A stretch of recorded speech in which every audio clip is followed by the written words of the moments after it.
When did it become illegal to fucking drink? Answer the question. When did it become illegal? Answer my fucking question! Yeah. Just fucking ignore me, right? That's why your body cam's not on. It is. I've already seen it. Wow. This is what you call it. When did it become illegal to drink? Answer the fucking question! Don't be telling me this shit. You shut the fuck up. I know you're not worried about me. Because it's an unlawful detainment, you fucking cunt. Hands on.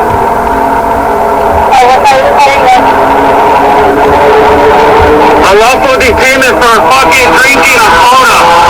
Drinking a fucking soda.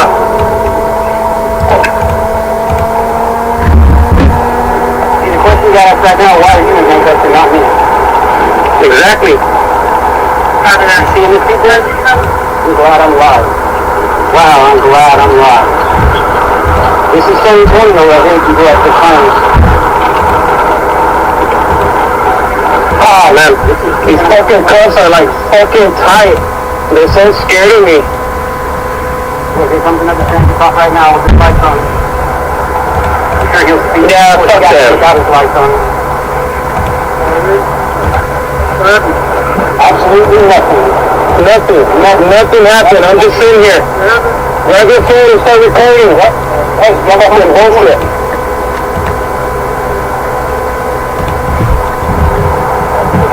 How come he's not in handcuffs? Answer the fucking question.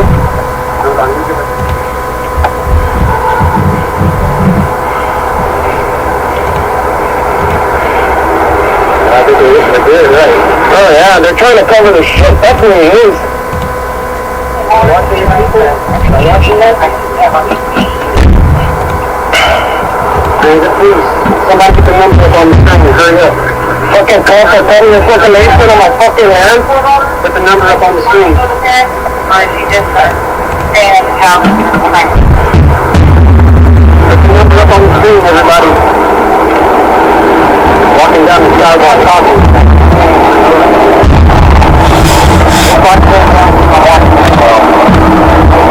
Wow, people. Wow.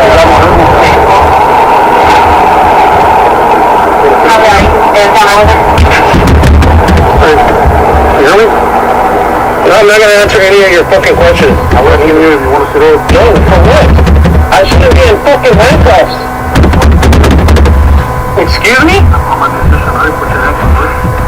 Then get this fucking bitch and put me off these handcuffs. I'm up for you weren't giving nobody else attitude. You weren't giving anybody attitude. Why am I being arrested? Nobody wants to answer the fucking question. Why am I being arrested? Why am I being arrested? You have to answer the fucking question. Then why am I in fucking cuffs? For what? For what? You think it's a fucking joke, right? Call the supervisor. Yes, we have a supervisor out here now.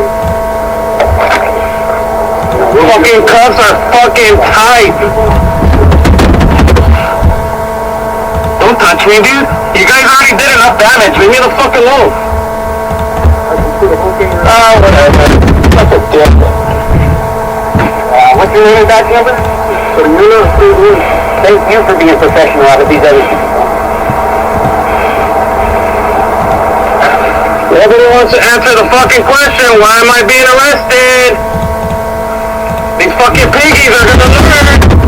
Unlawful detainment.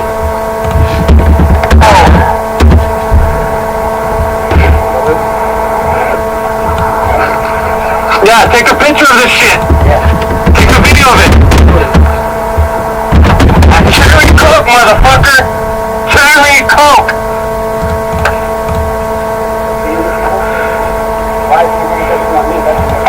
Yeah, no shit. What? No, don't fucking touch me no more. I need a fucking supervisor. Call your supervisor. You're all fucking trying to hide shit.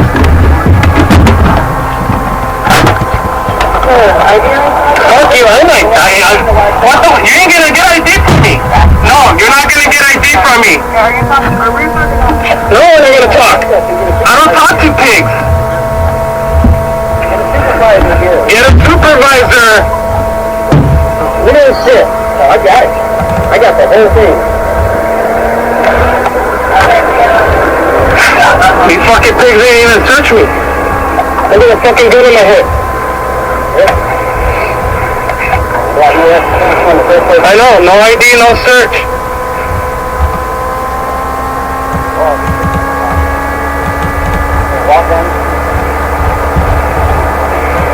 Hands on.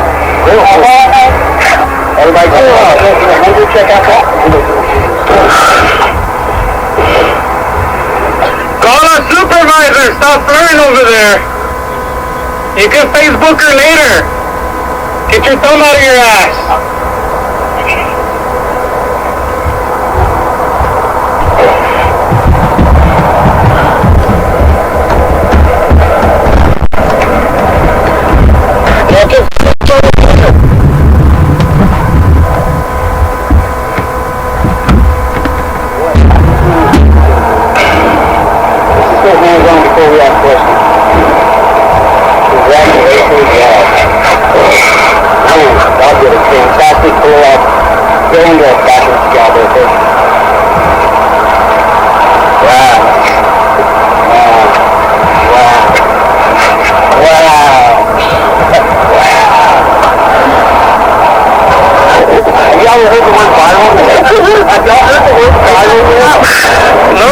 I'm trying to be undetained. Okay, well, I'm trying to talk to you. I don't need to talk to you.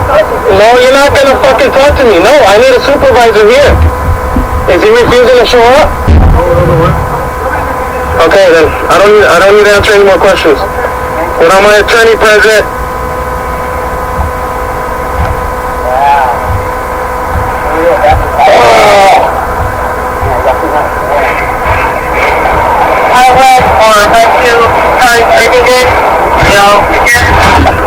No, I'm scared!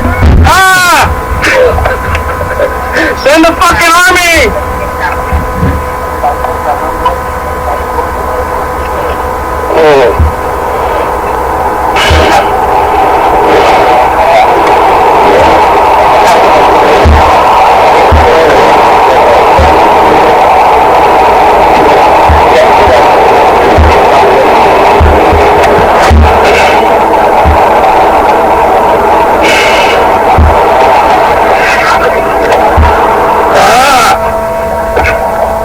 Gloves are tight. Why are you putting gloves on? You're gonna finger my asshole or what? Why are you putting gloves on? You gonna jerk me off? Come on. Come on, jerk me off.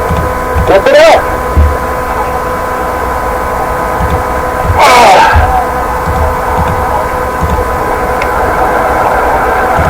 You're all putting gloves on, alright. I know.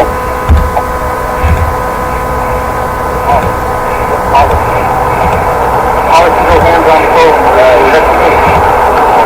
Wow. That is amazing.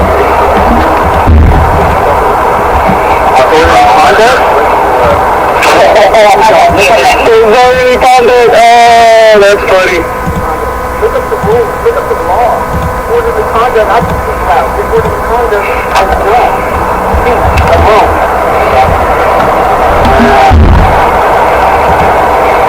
It's all in the conduct, dude. I didn't hear you threaten not one person. You don't know the law, that's what's good. They don't know the law. Yep. You hear that? They can go. Well, 3 out of 5 that went to IC.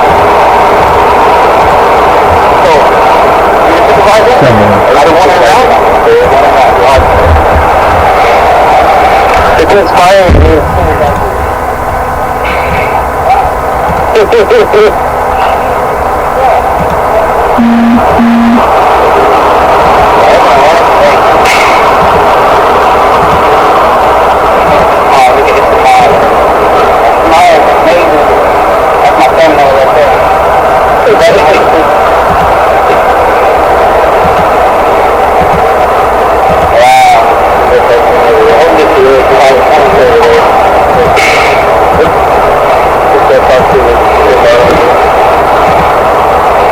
Show me that. house numbers? I'm gonna fully request all their body cams. contention. They have no idea who we are. I'm gonna fully request all their body cams. We can only have those. No, I know.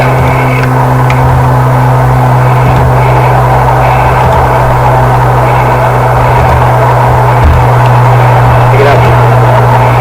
Everybody retrieve the police. Go hands down first, last question, please.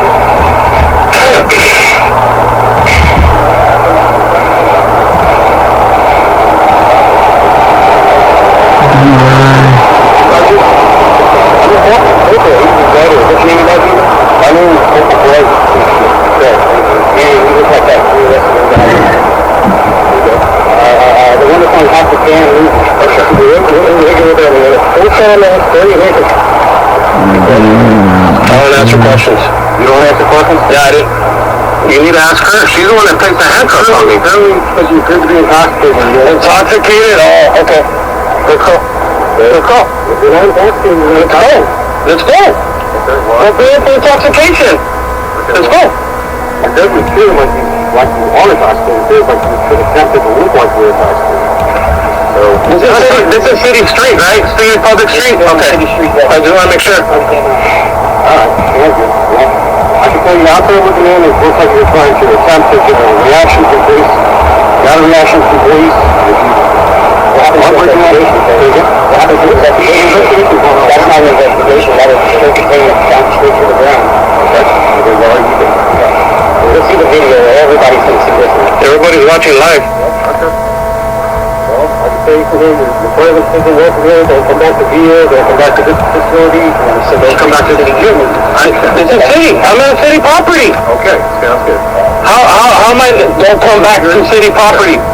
Really? That sounds stupid. You can go wherever the public allows you to go, but now this private property, you're not. This is private? No, not Get that for the record. I've got it. This is private. Get that. Okay, thank you. You have my ID for the city? No, I'm not gonna ID. No. 3802. I'm not gonna ID. That's locked in under arrest, that's the ID. Okay, well, I understand it. This picture is no longer welcome. You're going to be done. They're gonna ban me on city. Oh my God. Good property, but this is city. Where am I at right now? Where am I lane? Where am I lane? Okay. Okay. Don't tell me that I'm not allowed here in the public sidewalk. Don't tell me that I'm not allowed here at the public sidewalk. Don't tell me that. You're not allowed? Okay. If you don't want to listen, I don't have to listen.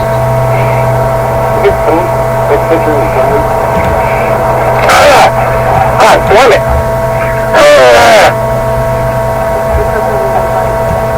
Oh, they're not even tight. Get the video on this shit. They're not tight.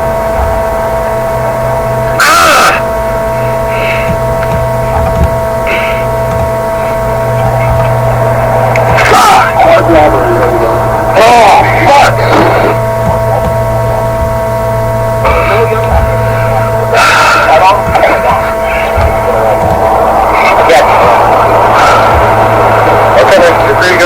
I'm free to stay. I'm gonna stay.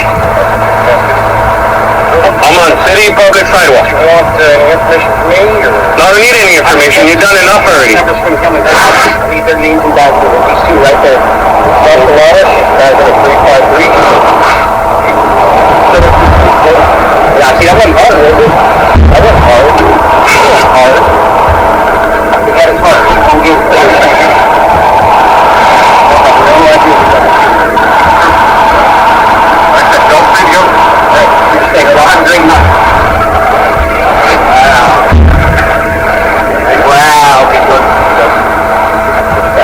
People watching. Wow, congratulations. Look at this shit. Wow. Yep. 0 to 100, people. Wow. Talk about making yourself look like old, man. Hey, this is for my homie, right here. You got it for my homie. You gonna get up and run? No. Stupid ass. Really?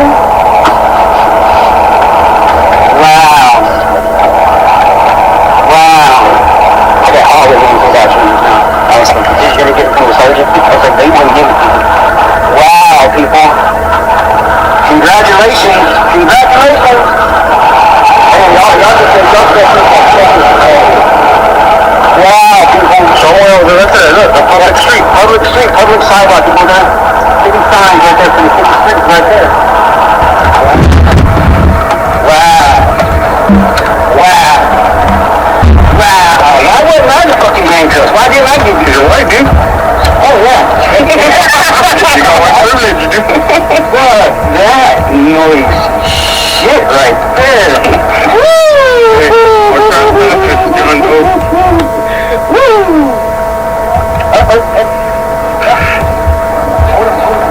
John Doe. Huh? That's not public? Where? What do you mean? It's a public street. No, this is all actually private property. If you take a look even in the street itself is not actually public. It's private. Well, that's right. This is what we're trying to cut here, and I don't want to cut here. Right. But you're good here. See how this is all concrete? This is asphalt? Right. That's because Via maintains it. So how do you get over there on straight ahead? You can get ahead. You can find it. Right. So where's the signs where there's Via private property and what's public? There's no signs. Well, I mean, I have to, right? On Wednesday day. Okay. Fair enough. I have no problem. I wouldn't continue my situation. Yeah. Come down from here, come down from there. So if you want to walk around, walk around. You're saying this is private and roadway? Trying to confirm that this is private roadways. If there was ever confusing, you have to throw concrete, make concrete for buses. Alright. Not attractions to buses. This is up here. Right here. Asphalt. The number one question is, how come he didn't get detained? I don't know. That's a good question, huh? I don't know. But apparently it looked like you were intoxicated. It looked like you were trying to provoke a reaction. Intoxicated, walking, and she's trying to grab me? I don't know. I'm going to call her with the camera. You don't want me to do that? Have a good night.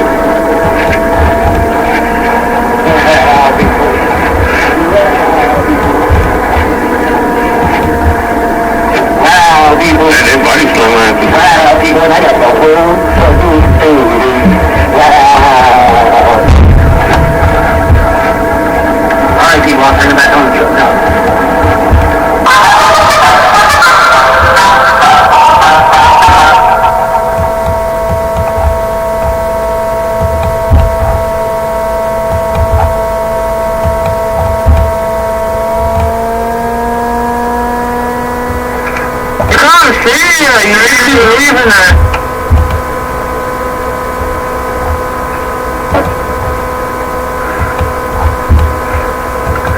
When do the first assessment?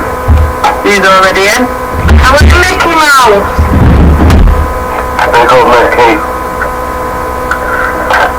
Said hi 4 times. Over.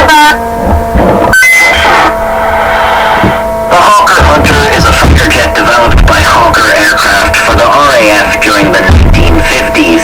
Initially introduced as an interceptor aircraft intended to defend against attacking bombers, the Hunter moved to a ground attack role in later years, noted for its exceptional performance. It saw combat service in a range of conflicts such as the Suez Crisis, the Six-Day War, the Rhodesian Bush War, and more. It's safe to say then that you probably wouldn't want one of your pilots to go rogue and fly this thing into the capital city unauthorized. But in 1968 in London, that's exactly what happened. Flight Lieutenant Alan Pollock was born in 1936 and had grown up in awe of Britain's Royal Air Force and the pilots who fought in World War II. It was only natural then that he himself became an RAF pilot, and an exceptional one at that, being a flight commander in the RAF's No. 1 Squadron. However, by the 60s, the RAF was experiencing somewhat of a decline from its former glory days. Pollock was a vocal critic of the RAF's fighting effectiveness and blamed the government for defence cuts and a general apathy towards the nation's Air Force. April 1968 marked the 50th anniversary of the founding of the RAF, and Pollock was disappointed there wasn't much planned in the way of celebration. There wasn't even going to be an aerial display, and the RAF didn't even know the 50th anniversary was occurring, which seems a bit of a shame given the RAF's illustrious history. And so Alan Pollock decided if the government wasn't going to celebrate the anniversary, he would just have to do it himself with an act of protest against them. On the 5th of April 1968, members of No. 1 Squadron, including Pollock, were returning to RAF West Raynham from RAF Tangmere after attending a dinner at the base. It was during this return Pollock planned to act. Hopping in as Hawker Hunter, Pollock took off with 4 others, though he would need to lose them to carry out his plan. He gradually broke off from the other jets before flying low so that his camouflage would hide him against the countryside. He used speechless code to transmit a message to the formation leader, claiming he had lost visual contact and his radio had malfunctioned. He then made his way to London. On his journey, he came across Dunsfold Aerodrome, the site Hawker aircraft used for developing the Hunter. After keeping an eye out for any other air traffic, Pollock swooped low over the airfields to pay them a street visit.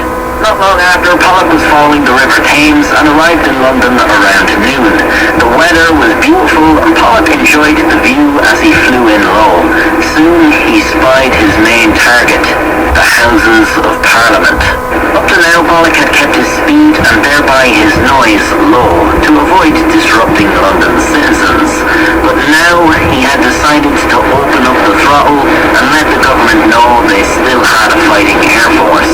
Pollock circles the Houses of Parliament 3 times, interrupting a debate as the noise of the craft rattles the windows. He then flew back over the Thames to enjoy his idyllic cruise, giving his wings in short respect as he passed the RAF Memorial. Once again, he admired the view as he travelled downriver. That was until his thoughts were interrupted by something he had not planned for. Until this very instant, I'd had absolutely no idea that, of course, Tower Bridge would be there. It was easy enough to fly over, but the idea of flying through the spans suddenly struck me. I had just 10 seconds to grapple with the seductive proposition which few ground attack pilots of any nationality could have resisted. My brain started racing to reach a decision. Years of fast, low-level strike flying made the decision simple. Alan Pollock flew his Hawker Hunter through the bridge at around 400 miles per hour, making him the first and only pilot to do so with a jet. No images or footage exist of the incident, so here's a nice mock-up. I imagine it probably gave the pedestrians quite a fright. Pollock then flew low across several more airfields as he made his way back to RAF West Raynham, where he performed an inverted run over the squadron hangars before landing, marking an end to his anniversary tribute display. He was then arrested. Alan Pollock could have been court-martialed for his act of protest, but this was regarded as an unfavourable decision. He would obviously make his reasons for the flight known in his defence, and it would have been an embarrassment for the government and the RAF to not only publicly acknowledge they hadn't properly marked the 50th anniversary, but to then take action against the pilot who tried to bring attention to it. Instead, they quietly invalidated him out of the RAF on medical grounds. Pollock went public with the story anyways and received an outpouring of support from the general public as well as members of Britain's military. He was officially exonerated by the RAF in 1982. And that's the story of an RAF pilot's public act of protest. Pollock has said that at the time he thought for a second his tail fin was about to collide with the top span of the bridge. That would certainly have made for a very different story, but on this channel we cover all manner of stories, like the former soldier who stole a tank and took it on a rampage. If you'd like to hear more of these stories, you should subscribe so you'll see new ones in the future. Thanks. At the Air Force, so he decided to head to London to do one himself. I've been very careful with the noise and the way I flew until I was actually over Parliament, and then, it seemed the right thing to do to make a lot of noise right over their heads, so they knew that we still had an Air Force.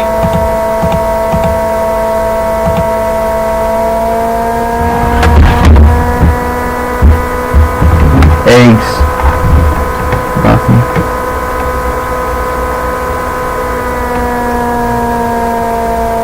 A couple weeks ago we had our merch shop and we sent out signed photos of us. Whoever got the one with 3 S's in my name because I messed up, we're going to fly out. Like that airplane. That's actually them right out. They DM'd us. They got the 3 S's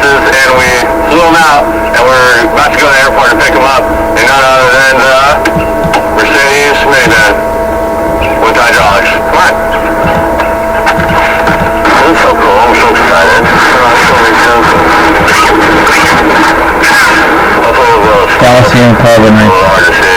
Hello, how y'all doing? Fucking Covenant. How you doing, Peyton? Good, Devin? How was the fight? Good. Good. Jaden? Hi. Devin? Hi. Have you ever driven a Mercedes before? No. Yeah, they're not as smooth as everyone says. How long have you guys watched? Really?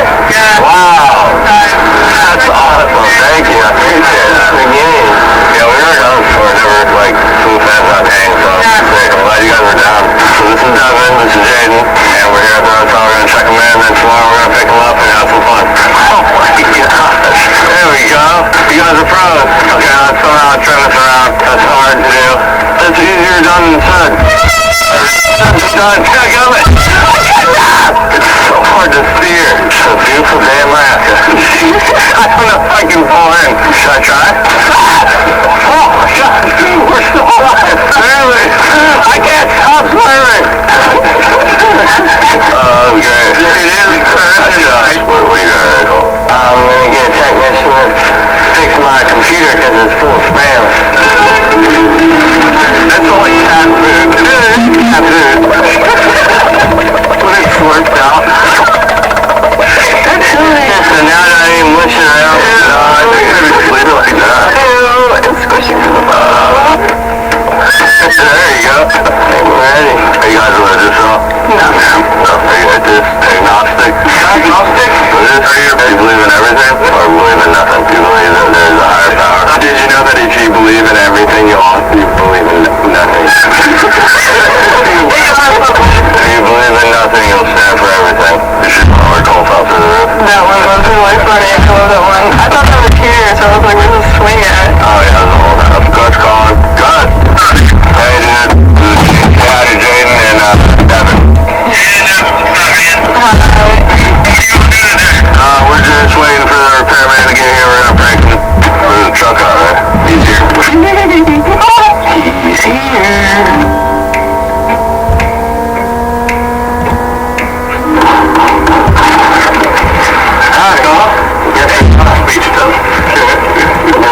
what are we gonna do today? Grandpa, I know I don't really get to see you besides holidays, but I figured I'll take you shopping. It's been a while since we hung out.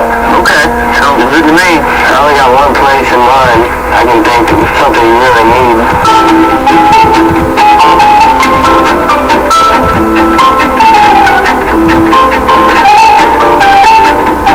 Alright, Grandpa, we ready?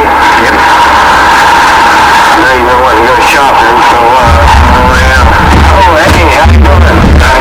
Good. Look at the caskets if we could. Okay, do you guys have an appointment? No, sir. Are you guys looking for an appointment for the passing away or for my grandpa? Okay. Which would be me. Okay.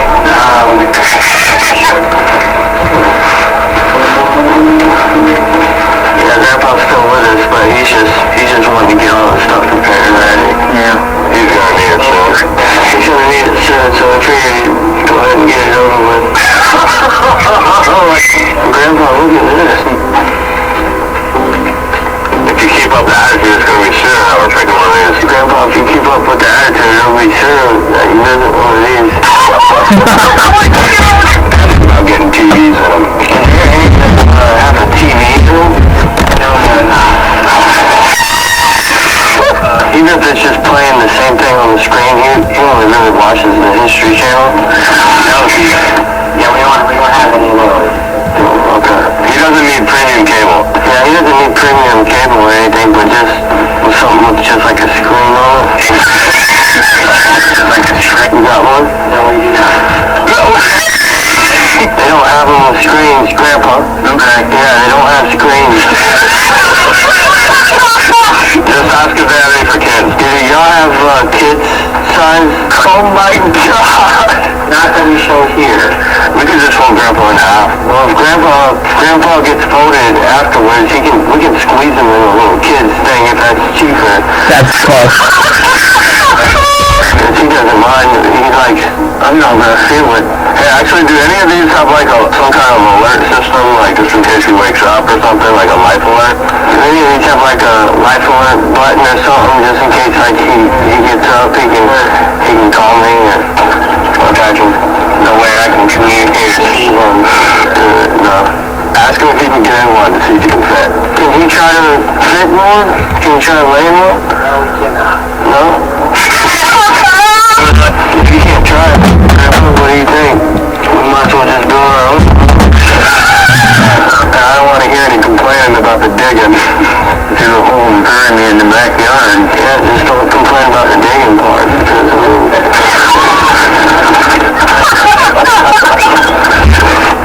Grandpa said I guess I can dig a hole. No! Don't complain about the digging part. Because I guess it's legal just to bury it in the backyard. I don't know if it is in Florida or not. It's not. Alright, yeah, I think we're going to finance one. We don't do financing. You don't do financing?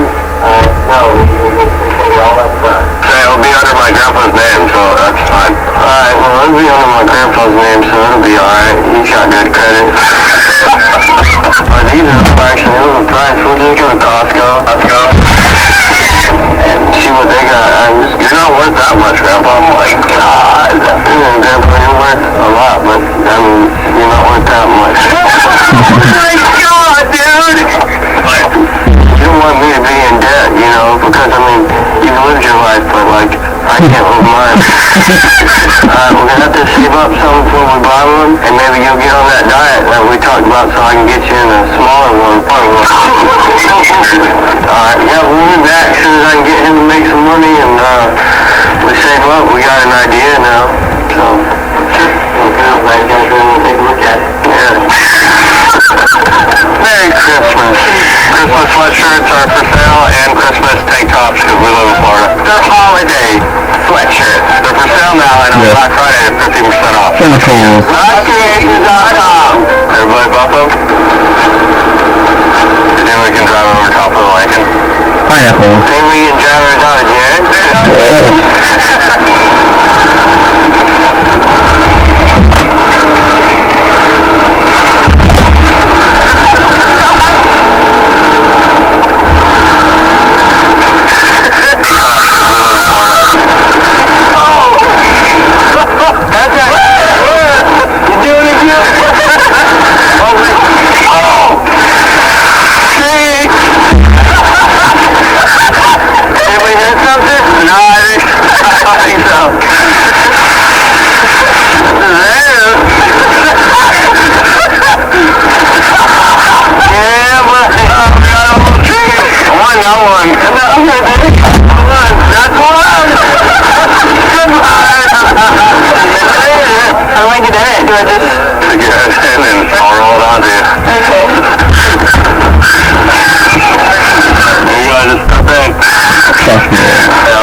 Hi, dude!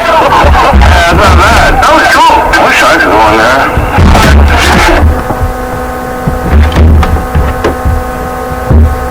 Probably didn't make sense at first, huh?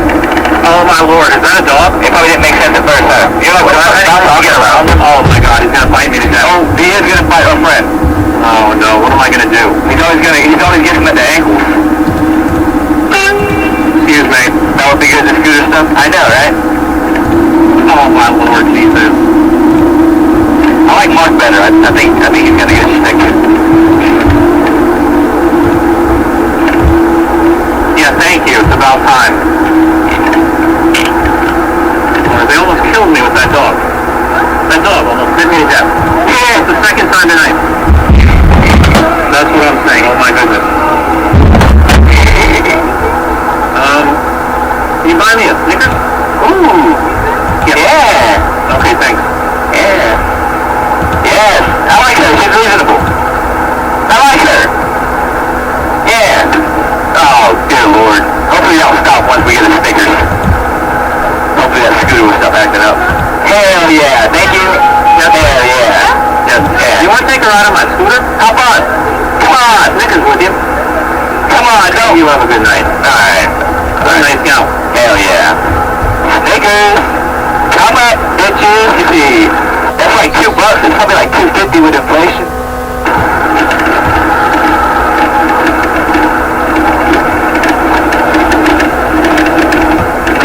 Hey, hi. Hello. Story? You want to hear a story? No. Come on. Turn that sound upside down with the chicken. Sounds funny. No. Right? No story. Part of the job? You earned a Snickers. Okay. Is it the calories? Good. Healthy option. Someone will take it. I'll take that shit.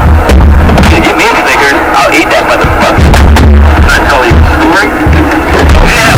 No stories. Hey, you want a Snickers? Oh, no, thank you. Okay. I know. You can't give that thing away. I feel like I can give it away. I'm gonna give it away then. And somebody want to yell. Yeah, that's it.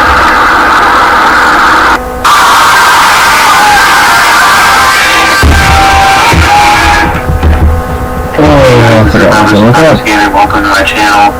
Today we're going to be doing a quick video on how to overlay video or put a video inside of a video.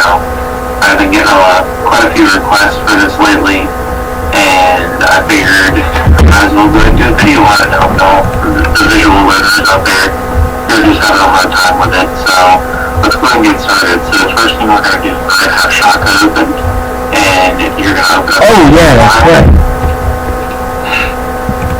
Whatever video file you're using, I'm using some critical online. You already got your timeline. And What you're gonna do is you're gonna open up Auburn. down here, and we're going to insert the track, insert a video track. Then same thing, just for the sake of saving time, I'm just gonna open up the same video. It's going to be a video on top of video. And to compact your timeline, if you need to cut anything or if you're just needing to be able to view the whole timeline, you can use the zoom in and zoom out on the timeline here. And it will condense your timeline so you can see the entire thing. And also for the sake of saving time as far as for job, I'm going to cut my video down to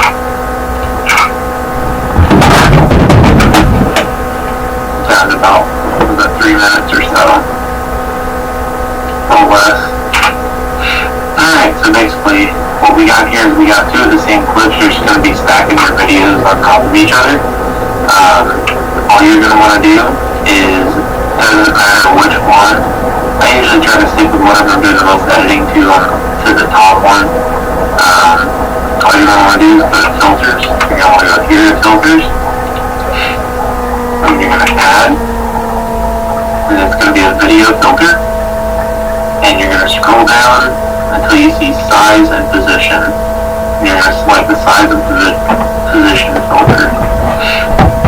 What you're gonna want to do next is on the side right here, you're gonna want to resize this just for, you can resize it to whatever you want, but I'm just gonna resize it to 320. Now this is only resizing the video that you currently have selected in your timeline. It's not doing it to both, it's only doing it to one. So as you can see right now, I've got this video is sitting inside of the other video. And then if you want to get rid of the whole box here, you can just simply click on fill, and then with the dragger, you drag it to wherever you want.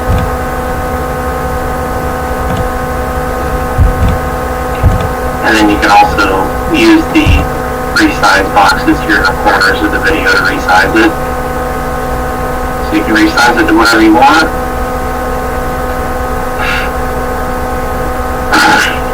And guys, I'm here to tell you that that's literally it. That's it. Now, don't be, I'm going to go and play this. It's going to be grainy, or it's going to be, looks like it's going to be laggy, but don't be afraid of that. It's going to look like that. So you can leave it literally just like it is. It's going to be slow, no matter what kind of a video you want. Now, this is the same video. I already did the project just for the sake of saving time. I already got it up front. Already got it right here. This is the exact same project that I just did right here.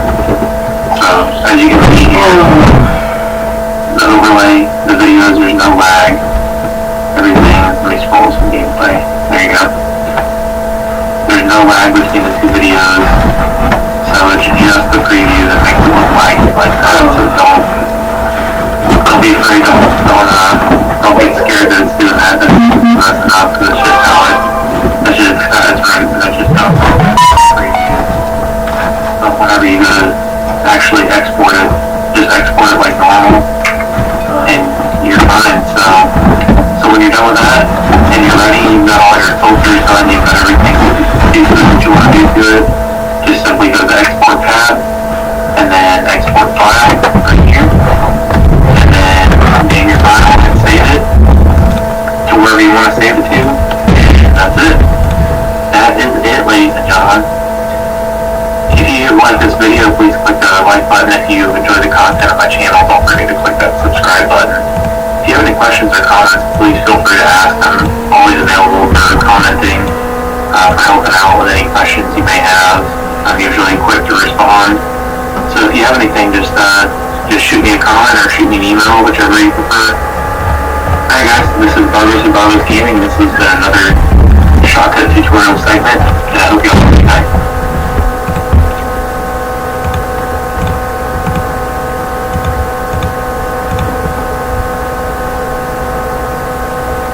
There's a lot of people that like to add that cinematic look onto their videos, and it's actually a very easy effect to add in any video editor, including the shortcut. So if you're a person that likes to add a cinematic effect, well, this is the perfect video for you. So let's get started.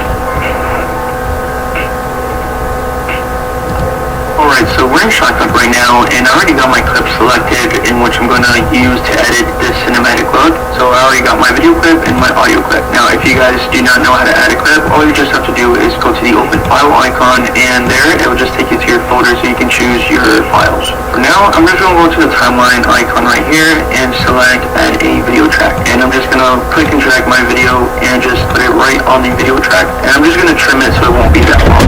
Now from here, I'm just going to select on my track, and we can get started in adding our filters. So first we're going to go to the filters tab, go to the plus button, and we're just going to choose the video filter tab. And as you can see, we're just going to be looking for some filters that you can add, starting off with the color gradient. Now this basically affects the whole tone or mood of your video, video. So it's really important when you're choosing a color grade to match it with the mood that you're trying to set and the tone that you're trying to set for your video. So these are basically the default tools that we're going to be using, which affects our shadows, midtones, and highlights. And basically you can give it every single one different shades of color, as well as adjust the brightness of each tool. So I'm going to start with shadows, and I'm just going to move the little cursor around to see what kind of color or what kind of color grading I want to add to the video. And I want to go for this cool tone, so I'm just going to put it somewhere along the blue, maybe even a lighter blue. From here, I am just going to use the little toolbar just to set my brightness on how bright I want my video to be. And I'm just going to do the same thing for the midtones and for the highlights as well. It's not going to be as obvious as I don't want it to be too obtrusive when I'm trying to do my color grading. So I'm just going to adjust it, and keep in mind you can pause wherever in the video so you can understand how to use these effects and tools a little bit more better. So I already have my color grading done, and if you want to see a preview of it before and after, you can just hit that little check mark. And as you can see, we can see it without color grading and with color grading. And you can always go back and just adjust little fine tunes on the color grading so you can make your video a little bit more better and a little bit more personal.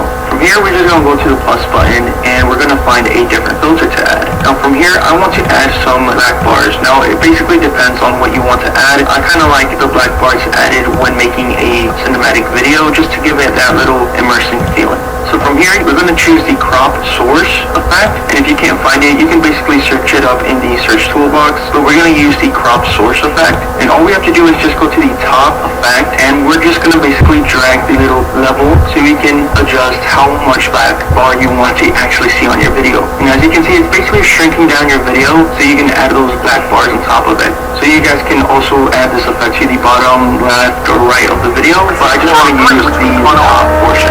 From here, you can go to the plus button, and I'm going to add our hue, lightness, and saturation effect. Now these, I'm not going to mess too much with it, but it's a very good tool to add when you guys are adding a little bit more color grading. So you can see how each setting affects your video overall. So for me, I'm just going to mess with the saturation. I don't want it to be too blue, I just want it to be a little bit subtle. And as you can see, you can hit that little check mark just to preview what it can do to your video. And you see it's not a lot of function, it just tones down the color grading a little bit. And when you get some energy, you just want to modify this global structure and change the X and Y, so the next time we call it show cursor, the cursor is going to move. And I'm just going to add a fade in video. Now, as you can see, there's a little overlay, dark overlay onto your video, which represents the fade in. I don't want it to be too long, so I'm just going to set it for 20 seconds. And I'm just going to do the same thing to the fade out effect when I go back to the frame. So I'm just going to choose out the fade out video, and I'm just going to do the exact same thing, and I'm just going to set it for 20 seconds as well.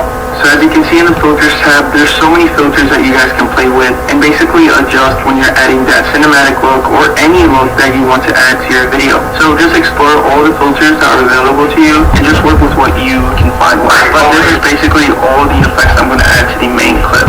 Now there is a extra step that I want to take, and this is basically a little bit more overkill, but it's a really cool tool to use depending on the context of the video. So I'm using a different file, and we're going to add a lens flare. Now these are basically free to use, and you can actually use it as an image, or you can actually use it as a video file. And basically all you have to do is just search on Google or on YouTube for a free royalty lens flare effect. So I already picked the file, and as you can see, it gives us a basically pretty much overview of how the lens flare is going to act on screen. So I'm just going to click and drag it to my playlist. From there, in order to implement the video, I'm just going to add a new video track. So I'm on the file lens flare and just basically put it on top of my second video track. So as you can see, the lens flare is a little bit too long, so I'm just going to put my cursor to where my main video ends, and I'm just going to use the split tool and just basically delete the remaining half that I don't need. So you just want to make sure that you select the overlay. If you're using any overlay, just again. And as you can see, we can't see the main clip because of the overlay, it's just too strong. So I'm just going to go to the opacity filter and just bring the opacity a little bit more down. As you can see it's kind of subtle there. So I'm just going to bring it up a little bit, and we're just going to try to make a good mix of it. So as you can see, the actual lens flare overlay is on top of the black bars, which is not what we want. So we're just going to do some slight modification to the actual lens flare clip, so it's only on the video and not the black bars. So we're going to choose the size and position filter, and as you can see, it's ready to go, and we can actually move and adjust the size of that lens flare clip. In the settings, you want to set the size mode to fit, and you just want to do the horizontal and vertical fit to center, and then you want to go back to the size mode and choose distort. This will allow you to basically shape the video clip however you want to, and I'm just going to put it on the section of the actual video clip, trying to match it as accurate as possible, trying not to get any of that clip on the black bars. So I got the overall size and position that pretty much works well. And we can go back to the opacity and just change the opacity of the actual overlay so it's not that strong. So I'm just going to put it down. You guys can mess around with this, again, if you're only using a overlay of some kind. So I'm just going to add this overlay because I think it gives it some context and some personal touch to it when you're making a cinematic video. But like I said, it's your personal preference and your own project that you're working on. So as you can see, we can hit the little eye icon to see how it may look with or without. Oh no, man. Hello. Any other filters that you wish to, if you're adding no. clips or overlays as such. But now we're just going to move on to the audio portion. So on the audio track, select my audio file, and just basically drag and drop it onto the audio track underneath all my video clips. So as you can see, the audio track is a little bit too long, so I'm just going to put my cursor, right click, and split at Playhead. And just delete the remaining that I don't need anymore. So this is going to be a simple filter that we're going to be adding. It's not really going to be that fancy. So what we want to do is select our audio clip, and we're just going to go to filters. Hit the plus button, and we're going to move to the audio tab of the filters. I'm just going to add some basic overall filters. We're going to feed in audio, and I'm just going to decrease it a little bit by 40. And we're going to do the same thing with our fade out audio, and just decrease it by 40 as well. And in order to actually adjust the volume, well, which is the gain and the volume. So we're going to choose that, and we're just going to bring it down. And that is basically all the filters that I am just going to add to the overall audio portion, as it's not really that complicated for this type of video. So this audio clip is actually a royalty-free, no copyright clip, and it actually comes from the YouTube library that is basically free to download. And all you have to do is just go to your YouTube studio page and just go to the audio library, and you'll be able to find this exact audio file onto YouTube, and you can just download it from there. But anyways, from here, I'm just going to go back to my overlay lens flare, and I'm just going to add a few more filters so it can basically be congruent with the overall filter. And I'm just going to add a fade in video and fade out video so it doesn't stick out in the beginning or the end. And I'm just going to put it at the same timing as the main clip, which is 20 seconds. So I'm just going to set the fade in and fade out for 20 seconds, and we should be good as it matches with our main video clip.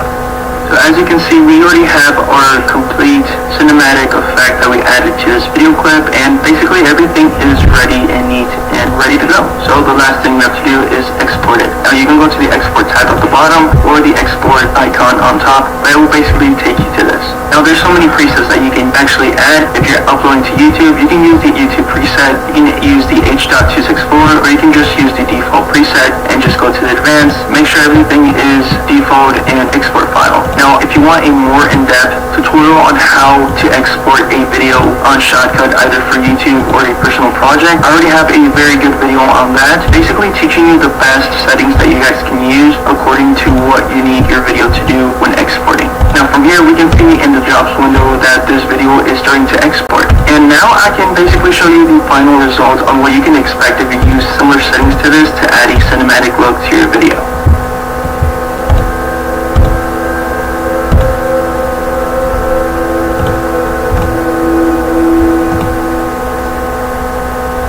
So that was the end result of the video that we just edited on Shotcut by using cinematic effects to it. Now if you guys are looking for more tutorials on Shotcut in order to improve your video editing skills, well, you've come to the right place. I've actually created a Shotcut video tutorial series in a playlist all just for you guys, filled with many tutorials, tips, tricks, and advice for you guys to implement onto your video editing skills. So I suggest that you guys go to my channel, look for any video that you want to see, and click on it. So I hope this video helped you guys out, and if it did, comment down below. And if you got any more suggestions for any more tutorials, well, let me know down in the comments, or just let me know on Twitter. But that's pretty much it for today's video. Thank you guys for watching, and I'll see you on the next one.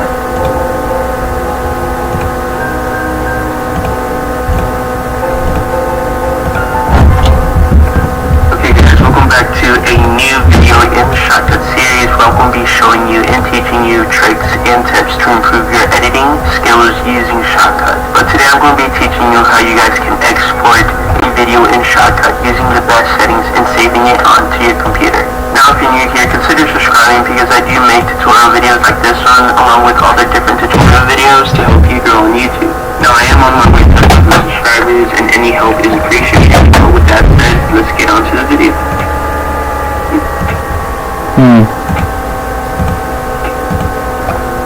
So as you can see, we're here in Shotcut and I have this little video sequence. And the last step is actually exporting the video. In this case, the video that you guys have made. Okay guys, so in order to export the video, you can actually come up here to export or go to file and export video. Now this little presets and menu already dropped down, and as you can see we have all our presets right here. We could give this a select presets in order to export the video, but if we come down here we can see that the only one is for the audio, it's here to only export audio. But today we're just going to focus on exporting the whole video. So what I recommend when you're doing Shotcut using the H.264 high profile or using the YouTube presets if you're going to upload a video on YouTube. I always recommend and always use the H.264 high profile. So we're just going to select that and then we're just going to come here to this little window and hit advanced. And here we can actually modify or adjust our settings to actual video export. So the first thing you want to do is come here to from and we're just going to hit timeline in order to export the whole timeline as it is. The format, we're just going to keep it at MP4 since it's the most compatible either in post-editing or uploading it online. So right now we're in the video tab and our resolution is 1920 by 1080 which translates to 1080p on YouTube. The aspect ratio is 16 by 9. I'm just going to put it at 29.7. The scan mode is, we're just going to leave it progressive. The field order doesn't matter since our scan mode is at progressive. The interlace, we're just going to leave it at default. Interpolation, we're just going to leave it at default. And we're just going to leave it at parallel processing. And most of these settings are actually going to be on default. So if you guys want to modify them, that's up to you guys. Now after that, we're just going to go to the codec tab. We're just going to leave the codec at how it is right now. Our rate control, we're just going to make sure it's at BBR. The quality. Now the quality is going to play a big factor when I export our video. Now the higher the quality of the video, obviously will give us better quality in our video, but will also give us a larger file size and longer export time. So what I always recommend to do is doing either to 70 to 100% quality, but for now I'm just going to put it at 85 since I think that works the best for me. But you guys basically have to test it out to see what gives you the best results. And then the rest we can just leave it at default since it matches the source settings of your project. How do they do this? Holy shit. And for our channels we're going to leave it at 2 stereo. Our sample rate is going to be at 48,000, which is the recommended. AAC. What do they use? Choice average bit rate. Nowadays. Our bit rate is going to be 256K. And that is basically it. And remember, you guys can pause, drop the video in case you guys want to catch up or match these settings, which I recommend you guys do. Oh, not only about our settings done already. All we have to do is just come here to the export file button and just click on it, and then our photo should appear, and we're just going to rename it. I'm just going to rename test video and hit save. Now you guys can save it in whatever folder that you guys save it on. As you can see here in the jobs window, you can see that the video is actually starting to process. And we're just going to wait for the video to actually end, and I will show you guys the end result. But that's basically how you pretty much export a video in Shotcut using the best settings. Okay guys, so as you can see, if we go up here to the jobs window, the video is finally done processing and exporting, and all we have to do is just see the end result of the video. Parker requirement. Sensor. Cross slice. Electric.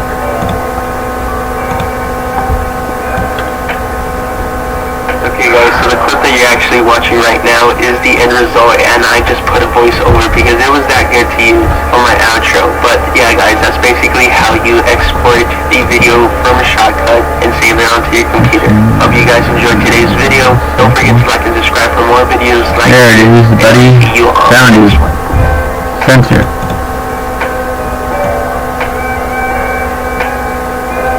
Sensor is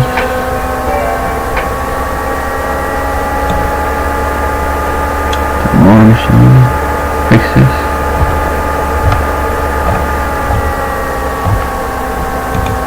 The other day, I made a YouTube short answering a comment question on one of my videos, which, by the way, I will continue to do, just in case if you want to participate. But I was talking about how to animate images and using Not very good. Shotcut. Now, I've done videos where I use these keyframes, but I never really made a dedicated video to explain what keyframes are and how to use them in Shotcut. So, that's what we're doing today. Programmer, PCC. To explain what keyframes are, think of them as a location in your timeline that marks the beginning or end of a transition, position, or movement. Keyframes are basically like capsules of information that defines where a certain change of position or transition should start or stop. Generally, depending on the type of animation or effect that you're trying to achieve, will dictate the amount of keyframe markers that you will need in your timeline to that specific clip. Okay, so that's cool, but how do you use it in Shotcut? To get started, today we're just going to animate a simple image to slide in from the left, stop in the middle, and finish by sliding out of frame to the right. So in the timeline, you can see that I have my main video track, but above that, I have a second video track that contains the image that I am animating. And this is important because the image will essentially be an overlay on top of your main video. It's common sense, but important. Now, I'm going to select the clip of my image, go to filters, and add a size, position, rotate filter.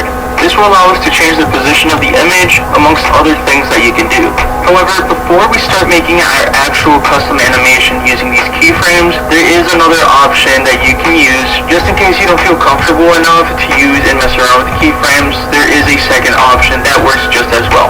We're going to select on the preset tab that will bring a drop-down menu, giving us all these options of preset animations that we can use. So in order to recreate the animation that I'm looking for, all we have to do is just select on the slide in from left. And as you can see, it will push our image all the way to the left off screen or off frame. From there, in order to get more control, we're just going to switch over to the keyframes timeline. You can use this little icon or just go down here to the bottom tab. And from there, you can see a little shadow or overlay followed by a little toggle in the beginning of our image clip that just represents the animation itself and the duration or speed of it. So if I go back and hit play real quick, you can see that it will animate, and it's pretty slow, but if you go back and pull on the toggle, you can change the speed or duration of the actual sliding in effect. So now that the initial animation has finished, the image is just going to stay right in the center. The next thing that we can do is finish the animation just by adding a sliding out effect. So what you want to do is go to the end of the clip and pull on that toggle, and we're just going to go back to preset, and we're going to look for the slide out right preset. And as you can see, it will change the toggles on both sides, but all you have to do is just go back to the beginning and pull the toggle out, and it will keep the original animation at set. So as you can see, I have these little overlays on both the beginning and end of the clip that represent these slides. Right in the middle of the clip, there's no overlay, no toggle whatsoever, and the position can be found to be at 0, 0, which will allow you to have the image stop right in the center of your video until it reaches the toggle with the slide out animation. And like I said, you guys can adjust these toggles to adjust the speed or duration of it. Another thing that I do want to mention is that you can go back to the timeline and just adjust the clip itself. You can make it shorter, longer, or just put it in a different position in the timeline, and it will still keep that preset all the same, but it might change the overlay just a little bit depending on how far you have the toggle stretched out. So adjust accordingly if you want to change the position of the video clip in your main timeline. But I do recommend that you guys have your clip ready before you do any types of animation, and just make sure you have everything ready before you start animating, including the length, duration, and the position of your video clip or image in the timeline so you don't mess anything up later on. Now that is one option that you guys can use just in case if you don't want to mess with the actual keyframes itself. It's basically the same principle, you just have to adjust it depending on how you want the animation. But if you do want more control over the animation itself, you can use the keyframes. So what I'm going to do next is go back to preset, and we're going to change it to default. This will reset the whole thing to create your own custom animation with the keyframes. Now that that is ready, the next thing we're going to do is select on the keyframes icon. This will automatically place a keyframe in the beginning of our clip, and from here we're going to go back to position settings, and we're going to type in this will pull our image all the way out of frame to the left, like before. From here, you just want to click on your playhead and go somewhere towards the middle of the image clip, and we're just going to change that and it will automatically put a new keyframe there for us. The next step is to add another keyframe, but you just want to move it a few more frames from the original 0, 0 position. And we're just going to put this position at 1, 0. This will allow us to make a keyframe, but we're just going to go back and edit this to 0, 0. The reason why we're doing this is because Shotgun won't allow us to make a new keyframe with pre-existing position values. So we're just going to trick it by outputting it by one value, go back and edit it to 0, 0. And this is really important, and I'll explain later why we have two keyframes with the same values. And then finally, we're going to add one more keyframe, and this one, we're just going to go back to the position and put 1920. This will be our sliding out keyframe out of frame. Now this next step is really important because this is how we're going to set this up for the animation. So one thing I want to show you is select on the keyframe. I'm just going to select on the first one, right click, and as you can see, it gives you this drop down menu. Now it will give you the keyframe type and the option to remove the keyframe just in case you mess up or just cancel the whole thing. But what we want to do with the first keyframe is that we're just going to go to the keyframe type and we're just going to leave it at smooth. This will give the animation a little bit more smoothness. The next keyframe that we're going to do is our first 0, 0 position. Right click, frame type, and we're just going to leave it at hold. The next keyframe with the 0, 0 position, we're going to leave it at smooth again. And the last one, we're going to leave it at smooth as well. Now this will allow us to animate this exactly how we want it. Slide in from the left, stop at the end, and then continue sliding out to the right. Now that hold position keyframe is really important because that's what's going to stop the image in the first place. So if we delete that and we don't have that hold keyframe type, and we're just going to leave the other 0, 0 position, and we're going to hit play, it won't stop at all, and it's just going to be one continuous movement. So that's why it's important to have that 0, 0 position at hold and another 0, 0 position keyframe at smooth because that will allow it to animate, stop in the middle, and continue animating out. So you have to have both of these keyframes in order to make that work. Here really is just all custom work and personal preference. If you guys want to speed up the animation, you can move these keyframes independently and just put them closer together if you want to speed it up, or drag them apart if you want to slow it down. So for example, I am just going to mess around with these and just make sure that the sliding animation is faster and the holding animation stays longer before it's sliding out of frame. So you guys can put these keyframes closer together if you want it faster, or if you want it to last longer. That's a general info that you will need in order to mess around with the keyframes. So like I said before, you can either use the presets to have the same animation play out, or you can use the keyframes if you want to have more control over your animation experience. One last thing that I do want to reiterate is that you do not want to mess around with your image or clip once you have your keyframe set. Because if you either move it out of position or shorten or lengthen the clip itself, the keyframes are not going to update with it. So it's just going to do a lot of weird things if you do mess around with the clip. So make sure you have your desired length and position of your video clip or image in your main timeline before adding any keyframes to it so that you won't mess it up later. From here, you're done with the animation and you can choose to continue editing your whole video or just export it with your preferred settings as normal. But that's a pretty quick rundown of how you can use keyframes and the different types of settings that you can use along with them. Alright, that's basically it. By now you can probably tell how simple or advanced using keyframes can be. There are so many things that you can do with them that just allows you to have more creative control in your videos. You can either utilize them to do simple animations or some really advanced things. I hope you enjoyed this video and you found it helpful. Let me know if you have any other questions, and if you do, make sure to look at the shortcut tutorial series on the channel to see if you can find what you're looking for. That's it for today. Thank you for watching, and I'll see you in the next one.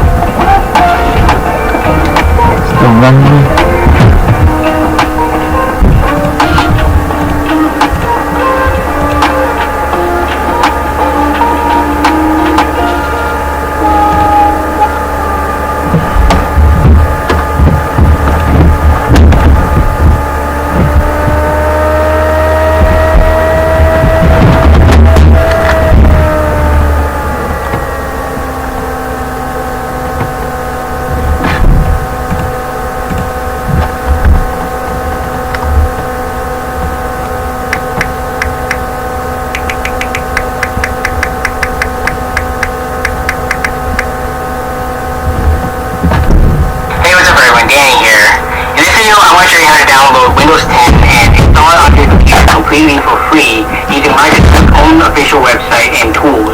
You do not need a Windows license, or more commonly known as a Windows key, prior to doing this. You can go through the entire process without one, and Windows will be usable and receive critical updates even while it's activated.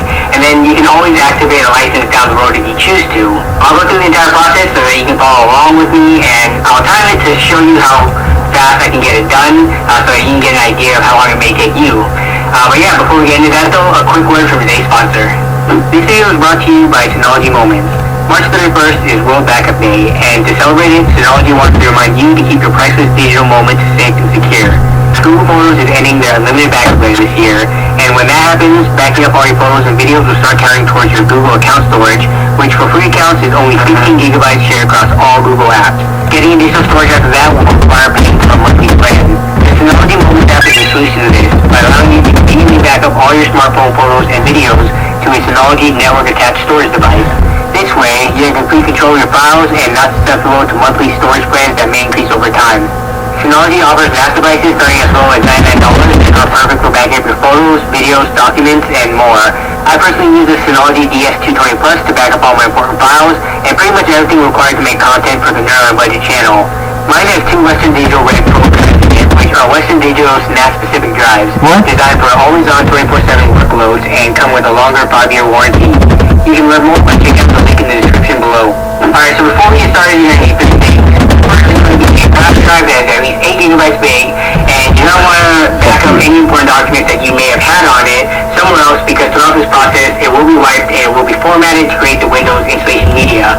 The second thing you're going to need is the system that you're going to be installing Windows 10 onto. We're going to be using this desktop as an example today.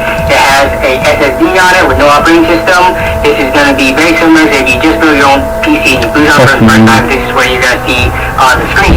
Reboot and select proper boot device, boot media, and selected boot device and press a key. We are going to be creating the boot media that they are referring to.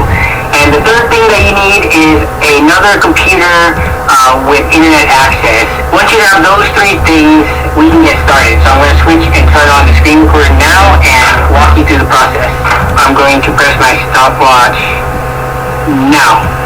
So the first thing that we want to do is take the thumb drive and plug it into the computer to make sure it's detected so that we can use it. So it's going to take a little second here to pop up.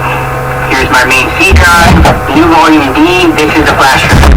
So it's there. We're going to go to, in Google you can just type Windows 10 Media Creation Tool, and it's going to be the first link. Okay, I'll also have this link down below, but you're going to want to go to Create Windows 10 Installation Media, which is right here. I'm going to download the tool now. The download is pretty quick because it's only 18.6 megabytes as we just saw here. So once it's done, you're going to double click that and open it up. And we're going to walk through the process.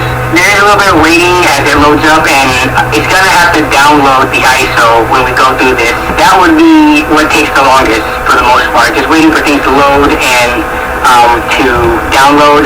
Going through the actual steps and processes is pretty quick, as you're going to see here.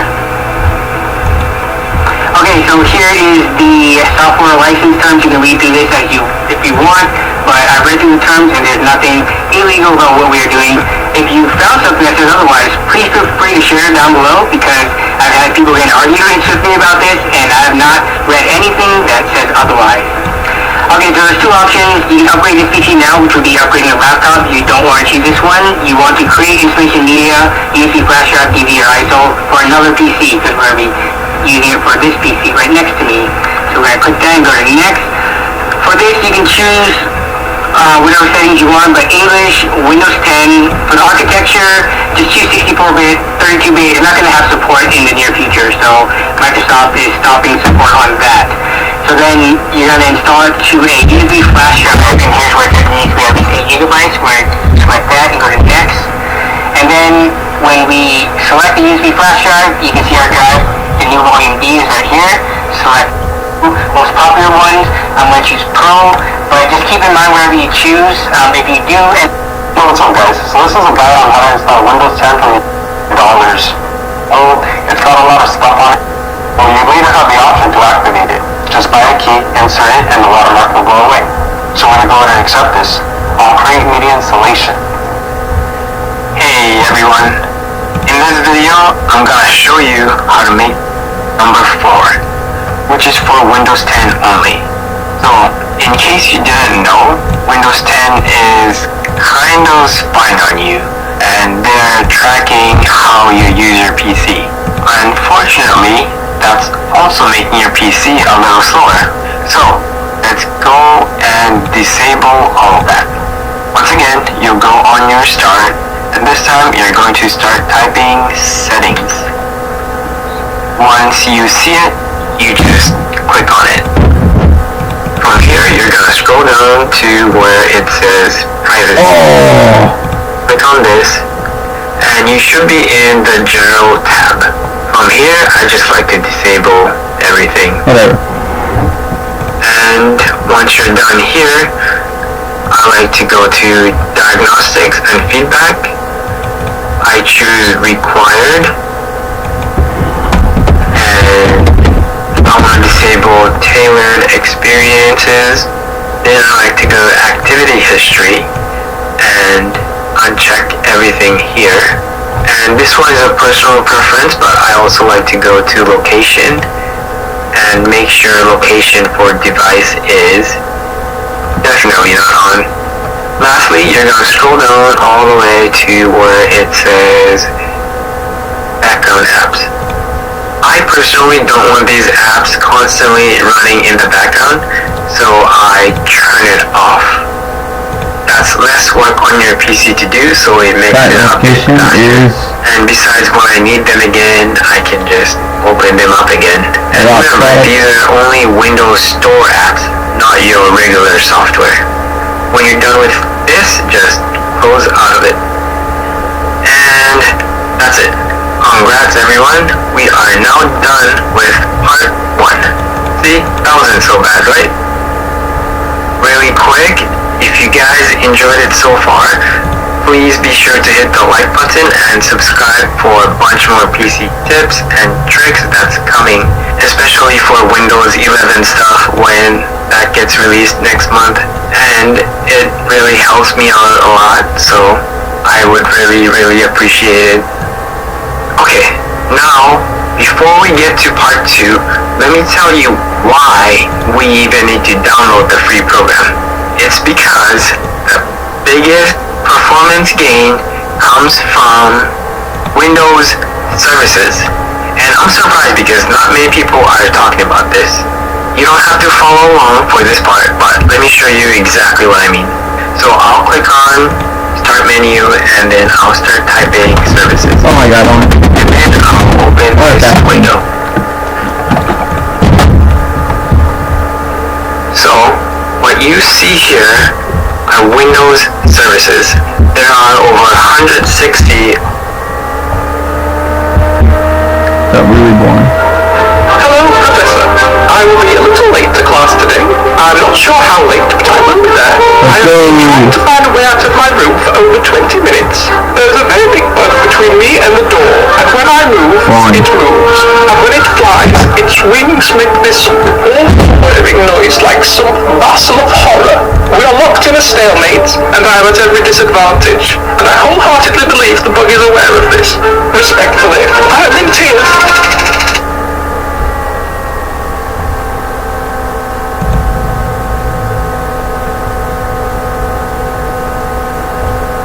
The subject matter of this video is disturbing. However, it does not contain, nor glorify, nor advocate, or support. A couple of days ago, I published a video regarding the future validity of the Half-Life franchise, going into specifically Citadel, HLX, and kind of Half-Life 3. In it, when talking about Half-Life 3 in particular, I stated, the issue is that no, at the current time, there isn't a major development team working on anything outside. Hi there, Jamie Kate here today at Teachers Tech. We're having a great day today. Today we're going to take a look at Shotcut. Shotcut is a free video editor, very simple to use free video editor. It's cross-platform. Waveform. I've been doing a lot of tutorials lately on free editors. If you want to check out some other ones, make sure you check out the playlist here in the card, or check down below in the description. I have other links to them too. So I'm going to go through a beginner's tutorial of Shotcut here today, going through everything that you need to do to create, if you're using it for YouTube or just for other uses, to create a simple video project here, but going through many of the different parts. I'm going to timestamp everything, so you can just go down below in the description, click the different parts. If you want to come back and not exactly know where to go, just click the timestamp and you'll get there. So let's get started on this beginner's tutorial of Shotcut today. So if you want to download Shotcut, just go to shotcut.org. I'll put the download link down in below too, and you can see, click the download here. It's going to ask you what operating system. Just follow the instructions and download. On today's tutorial, I'm using Windows 10. So we get that downloaded, and then you can start playing around with Shotcut. I have it open right here. So if you open Shotcut and it looks like this, a lot of the windows and different things aren't open on it. So when I opened mine, it just looked like this on default. But to quickly change things around, if you go up to View up here, you can open different things on your display here. So if I wanted my timeline where I would be doing my work with tracks, if I click on it, you can see now it's open here. If I wanted to see my properties, and if I go to properties, now it's over here on the left. So you can just simply click them and it will just appear on it. You have a few different options. You can move these around too. So if I go to, make sure you have show title bars on, which I do right now, you get these handles. So you notice I can close it down, but I can also move it. So if I wanted to move it, have it floating, or maybe move it to a different monitor, and if I was on a dual monitor, I could do that. If you want to put it back in place, you can just drag it down, and notice how it turns blue, and I drop it, and it locks back in place. So you can move these different windows to get whatever gets things the most efficient for you. A couple other settings to look at if you're under here, like just looking under languages, you can just pick the language that works best for you. So go through, get things set up the way you want before you start importing media, and that's what I'm going to do right now. So with importing media to this, you just go ahead and hit Open File, and you can go to that media. So I'm going to show you a couple different ways to do this. So if I was looking for my Shotcut here, I'll pick this first one and hit Open, and you can see here it is, and this is playing in my source window right here because I haven't started my project yet. Notice right here I have source and project. When I start bringing things into my timeline, I'll be able to switch back and forth to see each of these. Now I imported one media clip into it right here. If you wanted to change how large, notice right here I can drag this up here. As you maybe add more tracks, you might want to change the size. I can move this around to get it perfect the way I want to work.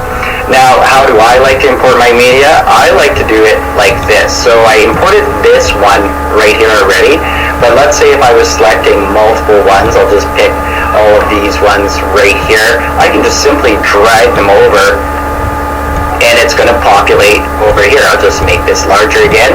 So I've imported my different media in here. You can see as it comes in here, now it's all ready for where I can start adding tracks and bringing it down so I can get ready to editing after that.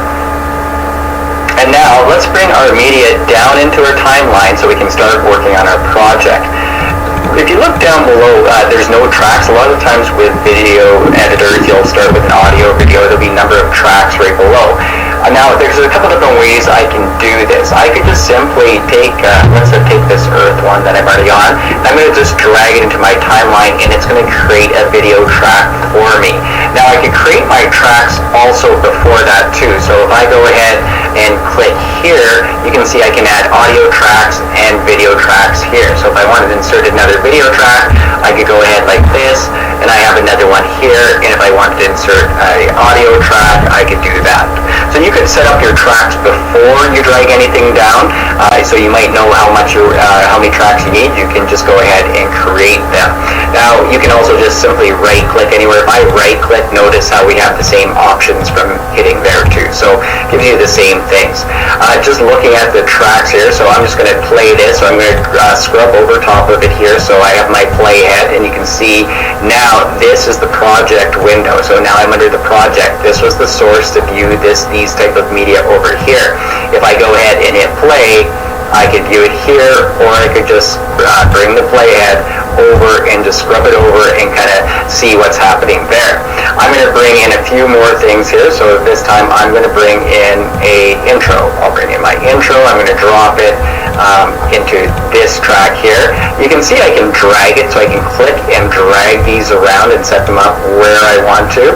If I wanted to bring in some audio, I'll bring it down to below this. So right now I have thumbnails clicked on and the wave, so it looks like this. But again, if you right click, notice right here I have show audio waveforms and thumbnails. I could unclick those and it will disappear. I like having those on because it gives me an idea what's kind of happening with the volume levels and everything in here.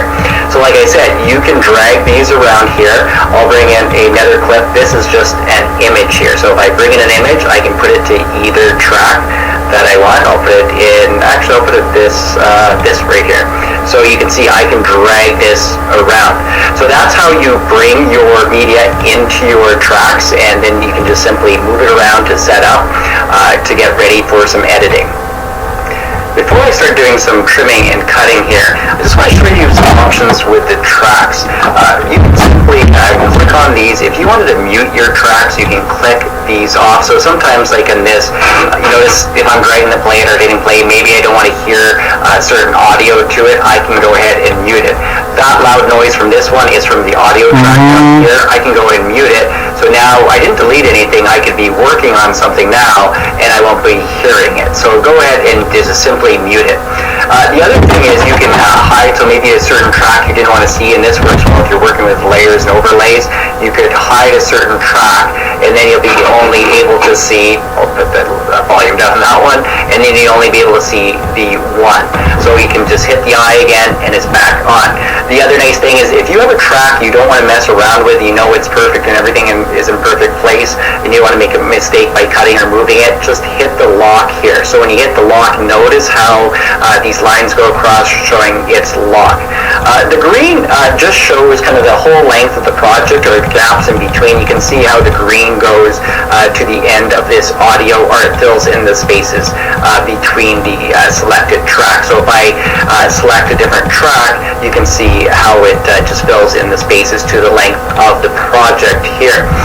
Another important feature that I like to use here, I'll turn off my alarm, is this zoom. So maybe you want to get closer and closer to a certain area. You can go ahead and zoom up, and you're getting a different look to it. So maybe you want to get to a specific part of the clip when we trim it. Use this back and forth. So just simply drag, or you can hit the plus or the minus on the little magnifying glass to get it the way that you want to do. I happen to use that quite a bit when I'm working on these projects here. So let's talk about some basic trimming and cutting here too. And I think with Shotcut, to me it's one of the easiest ones to use. Maybe it doesn't have all the features, but this is a great beginners program with some good effect tools that I'll make sure you stay around, because I'll show you those a little later, like the green screen and just adding other effects to it. But if I go to this, let's say the earth, I can just simply trim off of it by grabbing the ends here, right here. So if I drag it back, I'm cutting it from the end part. So I just made that shorter by just dragging the end. So you can grab the left or the right and just drag it in and cut it. Now, another thing that you can do is use this tool right here, which is the split at the playhead. So if I click on this, I'm going to undo. Remember, Control Z on your Windows, Command Z will undo. I just need to hit undo the shortcuts too. And many of these have shortcuts to know all the different ones.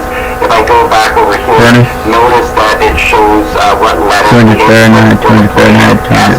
So if you're using this lot, the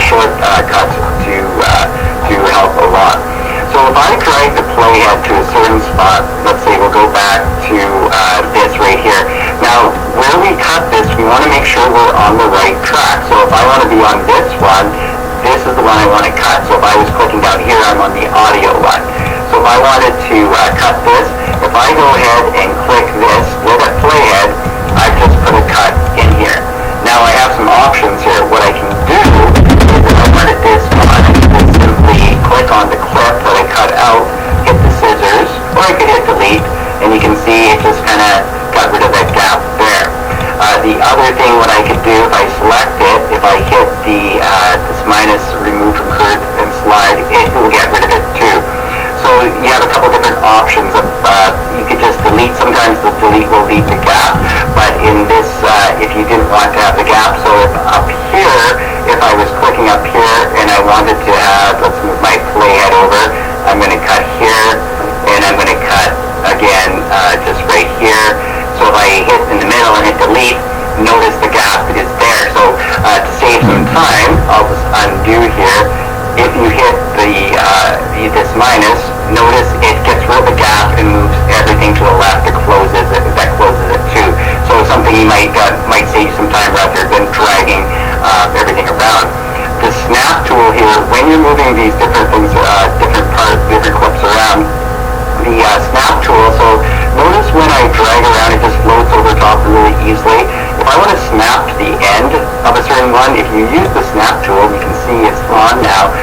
When I bring it over, it's just going to snap very, very quickly. So that's good. I leave that on a lot of the times. You can still force it to go over, but when you're trying to line up clips, it's handy to have on because it will just snap to the edge there.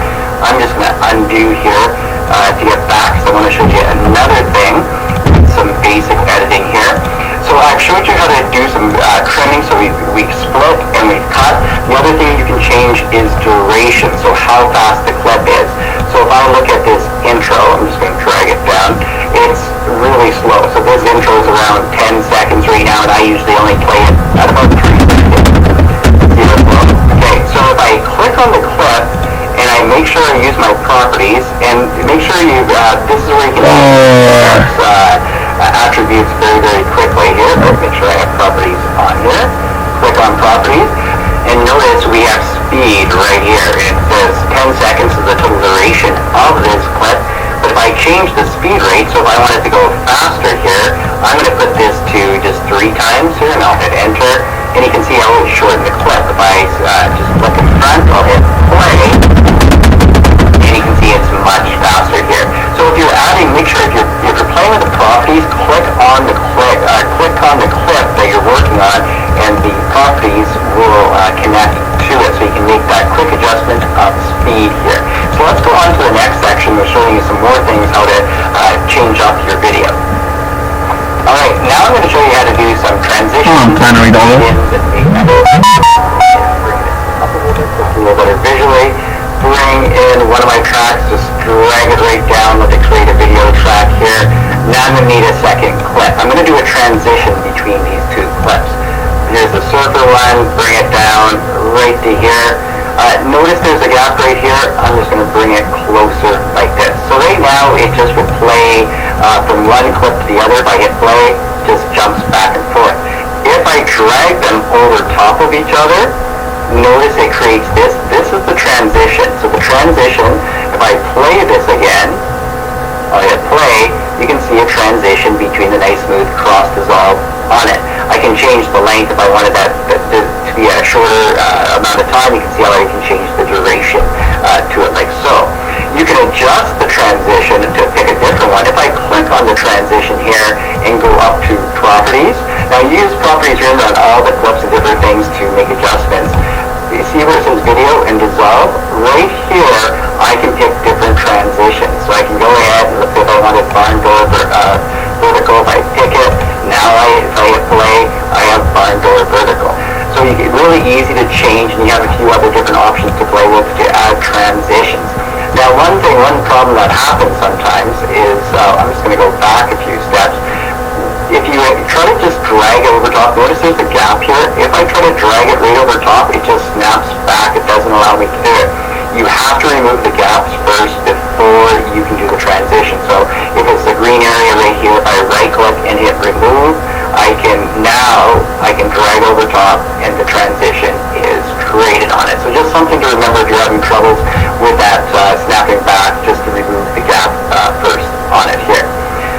So the next thing I want to do is just show some fade-ins and fade-outs here, and this is working with filters. So if I go ahead and click on a clip, and let's say I want to fade out on this one, I'm going to go to a filter right up top here, click on filter, I'm going to hit the plus, and that's it, adding a filter to this particular clip that I have selected, and I'm looking for fade-in, fade-out.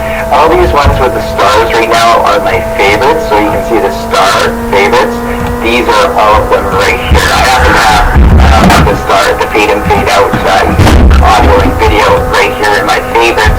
So if I said fade out in video and I select it, and then I want to make sure, I'm going to go pick another one here, and I'm going to go say fade in video. So I've added one to the beginning, and I left it, and then I want to do the wrong one here, fade out. So I've added fade out and a fade in. Now, if I hit play here, I'll just hit play, and you can see it fade out. I can change the length. I click right up on top, I'll go back to the clip here, grab this little flashing button circle, and I can create a longer fade out on it, so you can make some adjustments to it.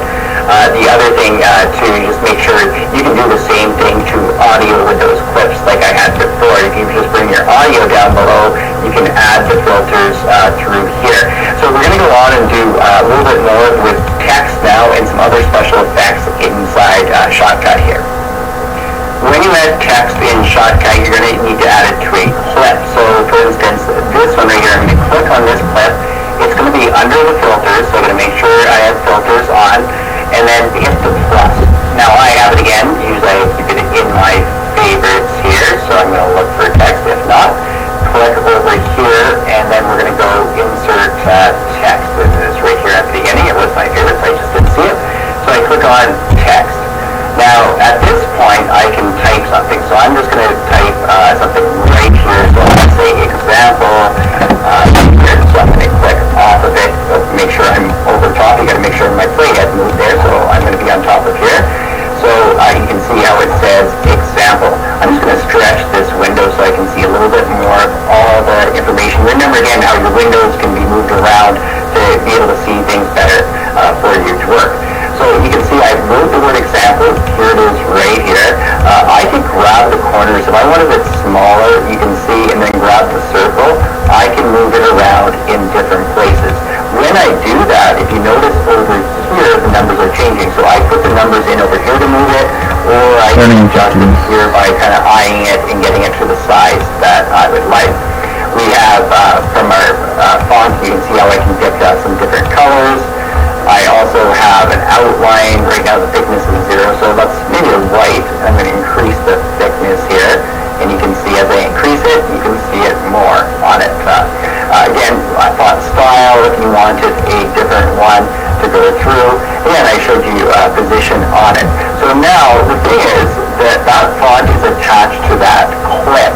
So maybe you don't want a clip, the whole thing. So if you had a really long clip, you might not want to add font for everything on there. So what you can do, so if I was using an example on, let's click on a different clip here, what you can do is take a certain part and clip out. So that I could make a clip, let's say I'm going to cut right here, and I'm going to move here. And if I knew I wanted, this is where I wanted my font, I can now select this clip and add the filters to it, and go ahead and go get my text that I have here again.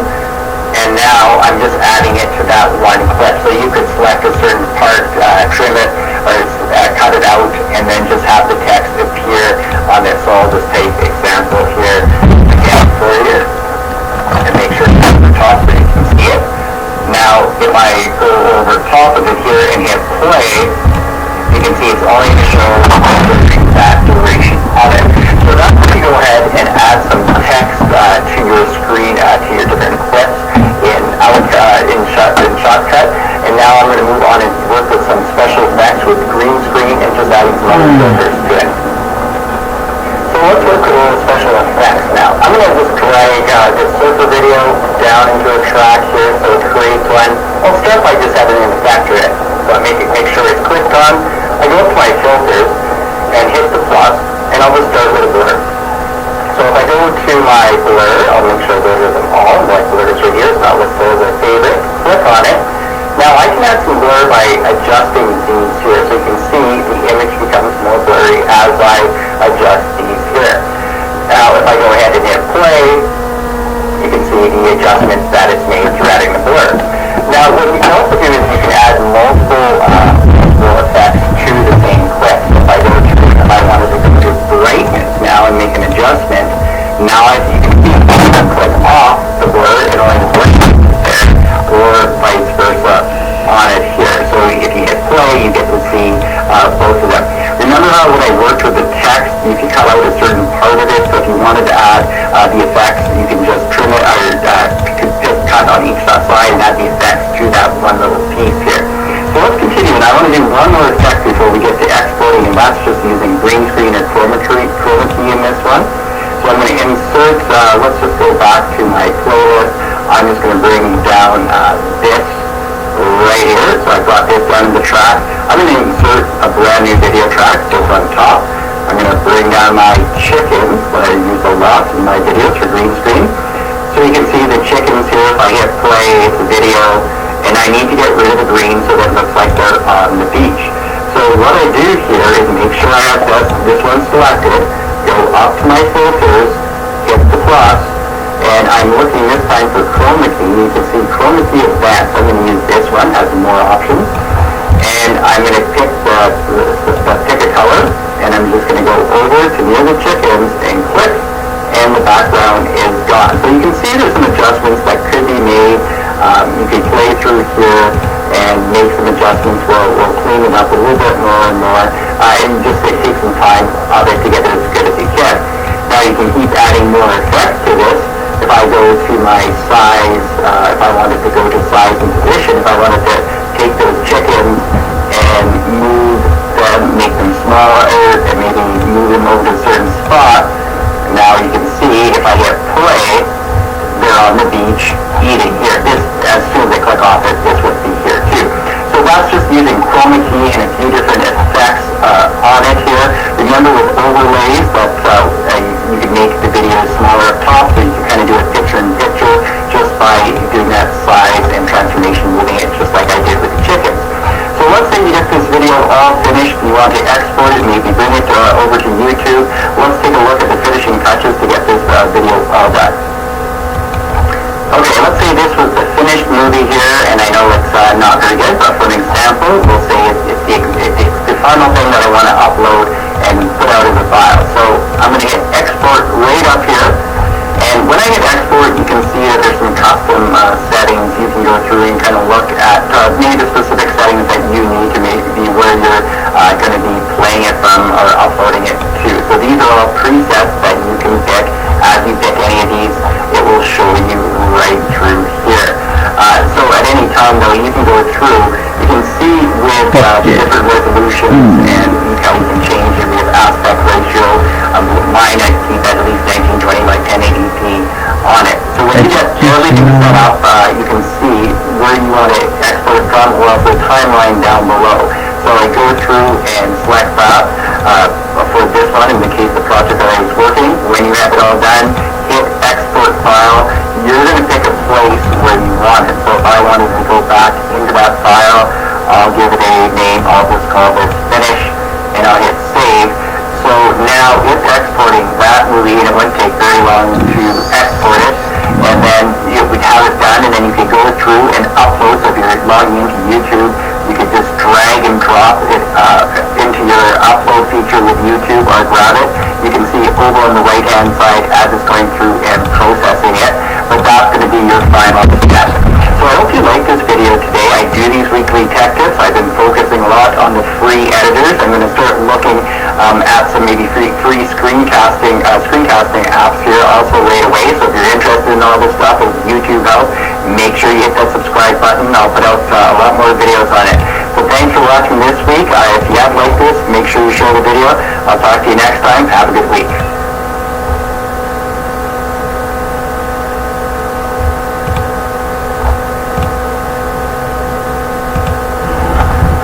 Hi, I'm Jamie Keith, and welcome to Teachers Tech. Hope you're having a great day today. Today I want to show you how to use Davinci Resolve 15. So this is going to be a beginner's tutorial of Davinci Resolve 15. So I want to be able to show you how to get started in creating some great looking videos. I'm using the free version of this today, so if I click on the download, you can see that Davinci Resolve 15 Beta, these are free. I'm working on Windows 10 today.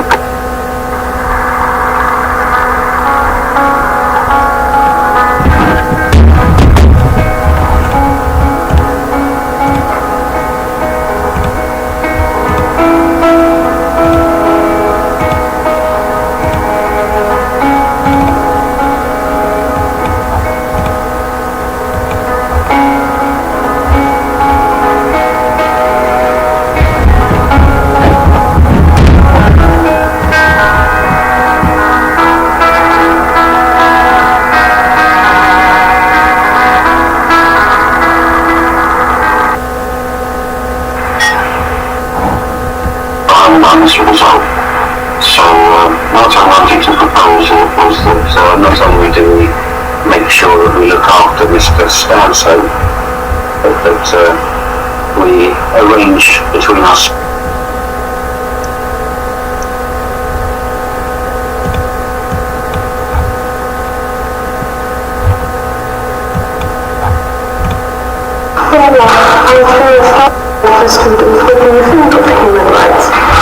A lot of the students were afraid to actually make up answer. However, throughout the course, they developed a strategy without knowing anything.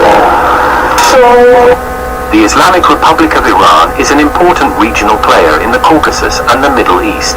The country has always adopted a foreign policy formulation to maximize its interests by facilitating the rhetoric of Islamic values. In this way, the US and Israel have been portrayed as main enemies which harm the Muslim countries, but same Iran overtly supported Christian Armenia against Muslim Azerbaijan in their rival situation for many decades.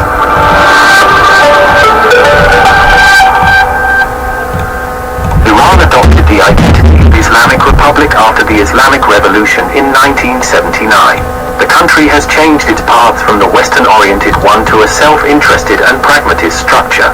That period presents an important case study for prominent scholars to understand the Iranian balancing behavior between the US and the Soviet Union. After this period, the concept of revolution export defines the liberation of Muslim and non-Muslim countries from the pivot of big powers. Thus, Iran sought to apply its revolutionary method to other countries, beginning from its neighborhood. In this regard, Islamic values stand as the main principle in the Iranian foreign policy formulation. Iran doesn't have an overt interest to interfere with the internal affairs of any country for having ideal type of diplomatic relations, but in reality, domestic dynamics have been used as an opportunity to export revolution with the principles of Islamism. Discussing the Iranian policy towards South Caucasus in the case of Azerbaijan and Armenia, this method wasn't used, and this Muslim country's approaches to Azerbaijan have become a main source of questions. The conflict between Muslim Azerbaijan and Christian Armenia has been viewed differently by Iran, which supported Christian Armenia rather than Muslim Azerbaijan with its various types of politics. Therefore, Iran is using different types of foreign policy approaches which contain a pragmatist view in the case of Armenia and Azerbaijan. Iran and Azerbaijan share a 765 kilometers length border, and both of them are littoral states of the Caspian Sea. Iran has similarities and differences with Azerbaijan in the case of historical, cultural, and contemporary values and common grounds. Both of the countries are home to a large Muslim Shia population, while Azerbaijan has a secular state mechanism unlikely Iran's theocracy. This causes a notable difference than similarity in the case of political systems. Though Iran tends to support religious groups in Azerbaijan, while the Baku administration suppresses the emergence of religious extremism and takes this factor as one of the most important national security concerns. During the period of Abolfaz al-Jabbar,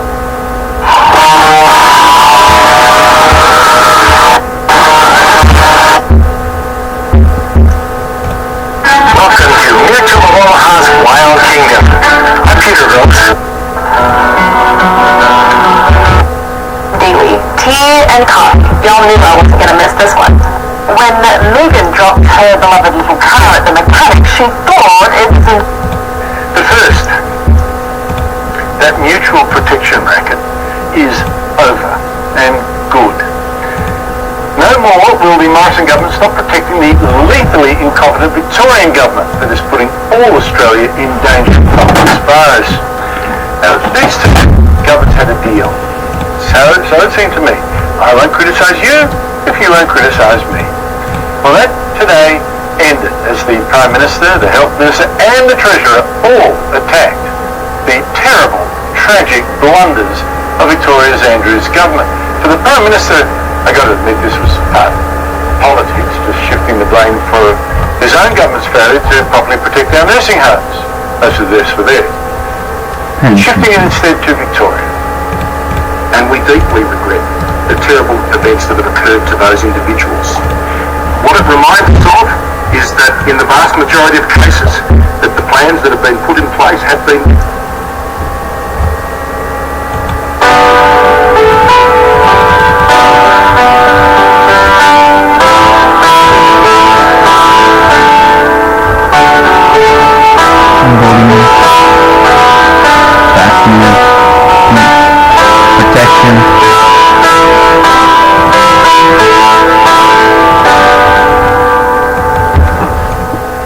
A reading from the book of Exodus.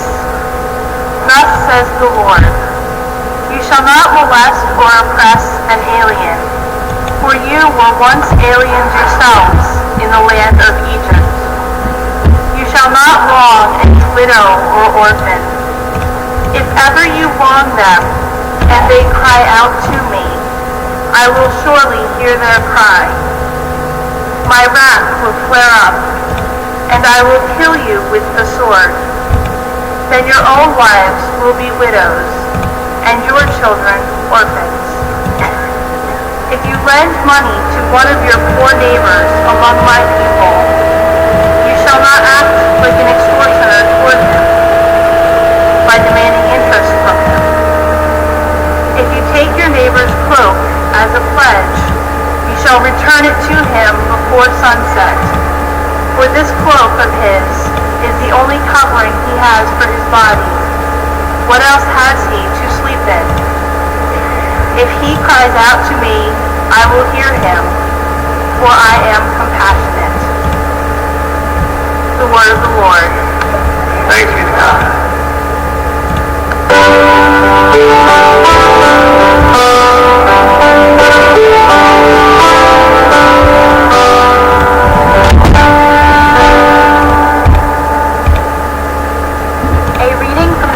Letter of St. Paul to the Thessalonians. Brothers and sisters, you know what sort of people we were among you for your sake, and you became imitators of us and of the Lord, receiving the word in great... Greece has announced a deal to buy between 6 and 8 French-built warships accompanied by a strategic defense partnership with France, a move the Greek Prime Minister said was the first step towards European defense autonomy. Kyriakos Mitsotakis said, we have a common vision of an autonomous response capability to the challenges Europe faces.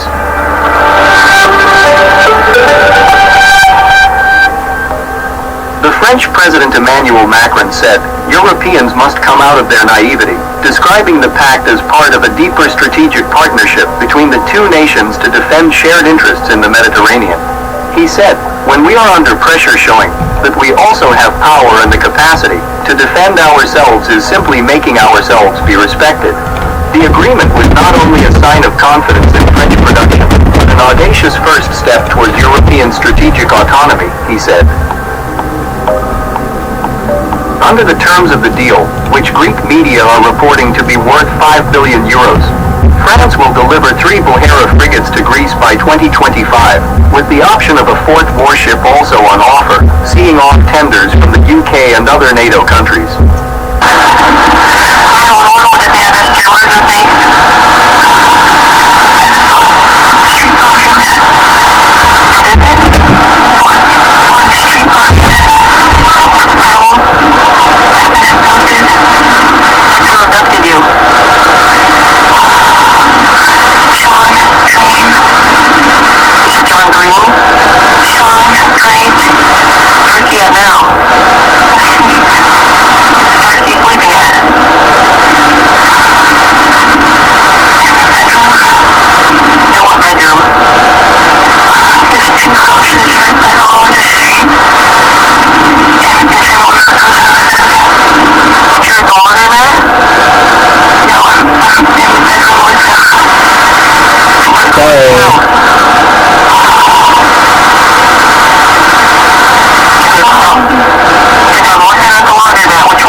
around 6 a.m. on September 13th, 2016, and the woman is calling from Ashland, Ohio.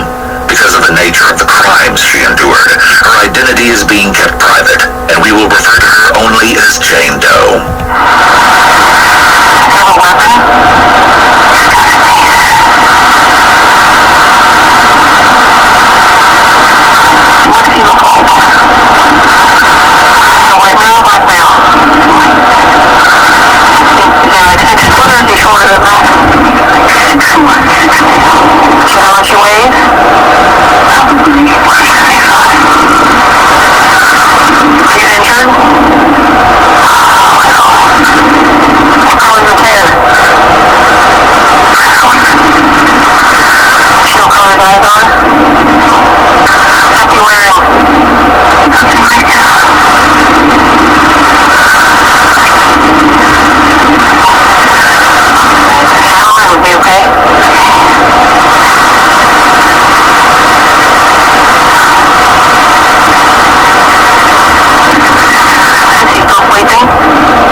Exactly where he hit Jane.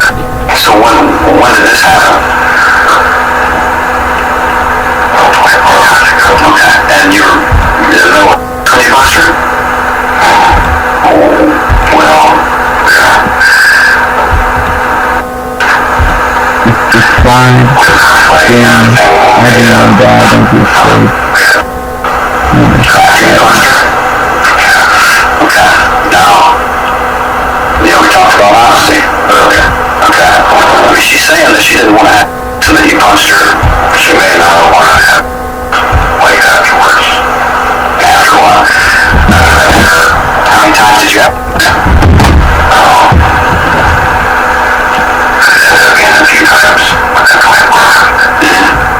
The interrogator is about to correct Sean's timeline and confront him with information that counters his story. She's saying that she's been with you since Sunday. Do you know what today is? Monday. Today's Tuesday. If you thought it was Monday evening, okay, so we're talking over 24 hours that you've been with her, right? Yeah, time since I've been asleep. So you've been with her since Sunday evening? Yeah, Sunday evening. Okay. Can you tie down time? When you guys got together? Probably in the evening. Okay. Go straight to the apartment. She's saying you tied her down to a bed. I mean, what's the deal with all the straps on the mattresses? I didn't tie her down. I abducted her. You abducted her? Yes. Explain that. For all this time that he's been trying to play it cool, Sean breaks a little here, using the harsh word abduct to describe his actions, like he realizes that it's no use to keep up the charade. The interrogator remains calm and proceeds with more open-ended questions like, explain that. To just let the suspect open up and provide all the facts and evidence the interrogator needs to establish the occurrence of the crime. Jane says she had agreed to come to Sean's place because he said he had clothes to give her. Once there, she sat reading passages from the Bible while Sean went to the kitchen of the home. But when he came back, his demeanor had completely changed. He snatched the Bible away from her and said, "You're not going anywhere." She tried to kick, punch, and push him away, but says everything she did, he did so much harder. She kept fighting until Sean began to choke her, and that's when she says she knew she couldn't escape. This was only the beginning of the horrible torment Sean would inflict upon her. A sexual assault expert would later explain that the details of this case reminded her of a duality commonly seen in abusers using the Jekyll and Hyde model. On the outside, on any given day, she says, abusers often seem like people you wouldn't be threatened by at all. But there's this persona that comes out from time to time, and usually towards the person that they want to see it. James tried to get down to this but she just held her there because he wanted to find out if she was going to answer all that questions and stuff. Yeah, it's a very nightmare. Yeah, you just wanted to make sure she didn't get away because you wanted her? No. I wanted to explain why. Spend some time with me. Well, it's kind of hard for somebody to relax if you tie them down, don't you think? Yeah. Sean has now admitted to holding Jane there, tying her down, and eventually untying her. But when called out on how bizarre his reasoning is for this, he appears to smile or laugh just a little before quickly turning his face away from the interrogator. So how long was she tied down? How long? How did she get out? Or out from the ties? I untied her. You said that like last night. You're a liar. I had her legs down just a little bit. So you tied her down at least twice? Yeah, just kind of like just to slow her down because she didn't do it for how long. I just relaxed down. I won't take care of her. Jane says Sean actually tied her up at least 3 times in weird positions or to the bed.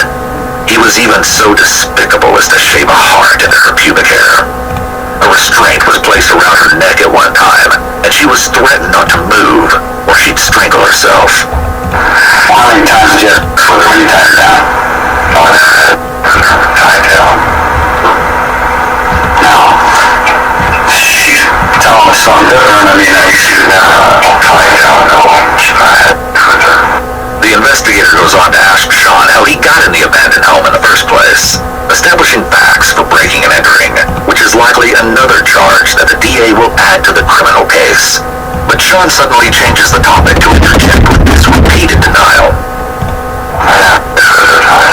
Okay, well, that's, you know, I'm glad you're telling me, but you still did. I mean, you told me you abducted her. What does that mean to you? It means that you care about her? In this situation. Sean starts to stretch, acting oddly relaxed.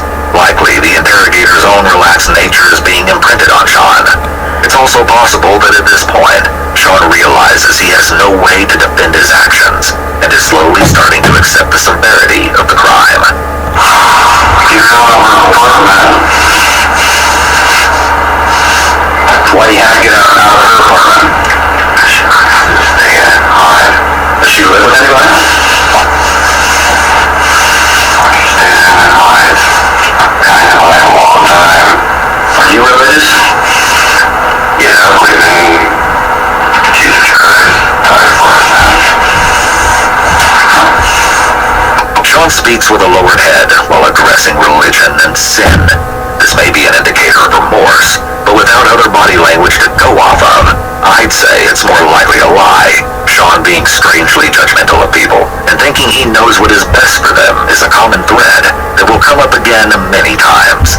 Here he is starting to reveal his true colors. So she's pretty religious. So is she. That means your enemies.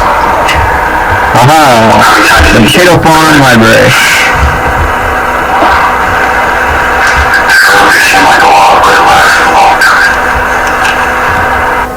It gets a bit graphic as the interrogator asks about the specifics of the encounters, such as looking for information on where to locate additional evidence or trying to see if the suspect, victim, and crime scene all line up. Sean's body language noticeably tightens up during this discussion.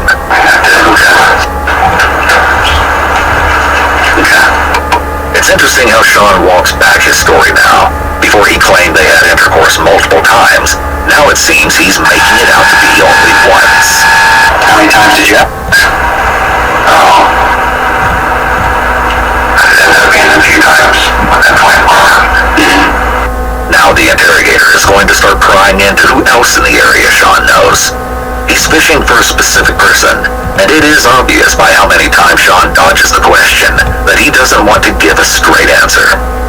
Who else do you know from the apartment complex at prison? Oh, just her.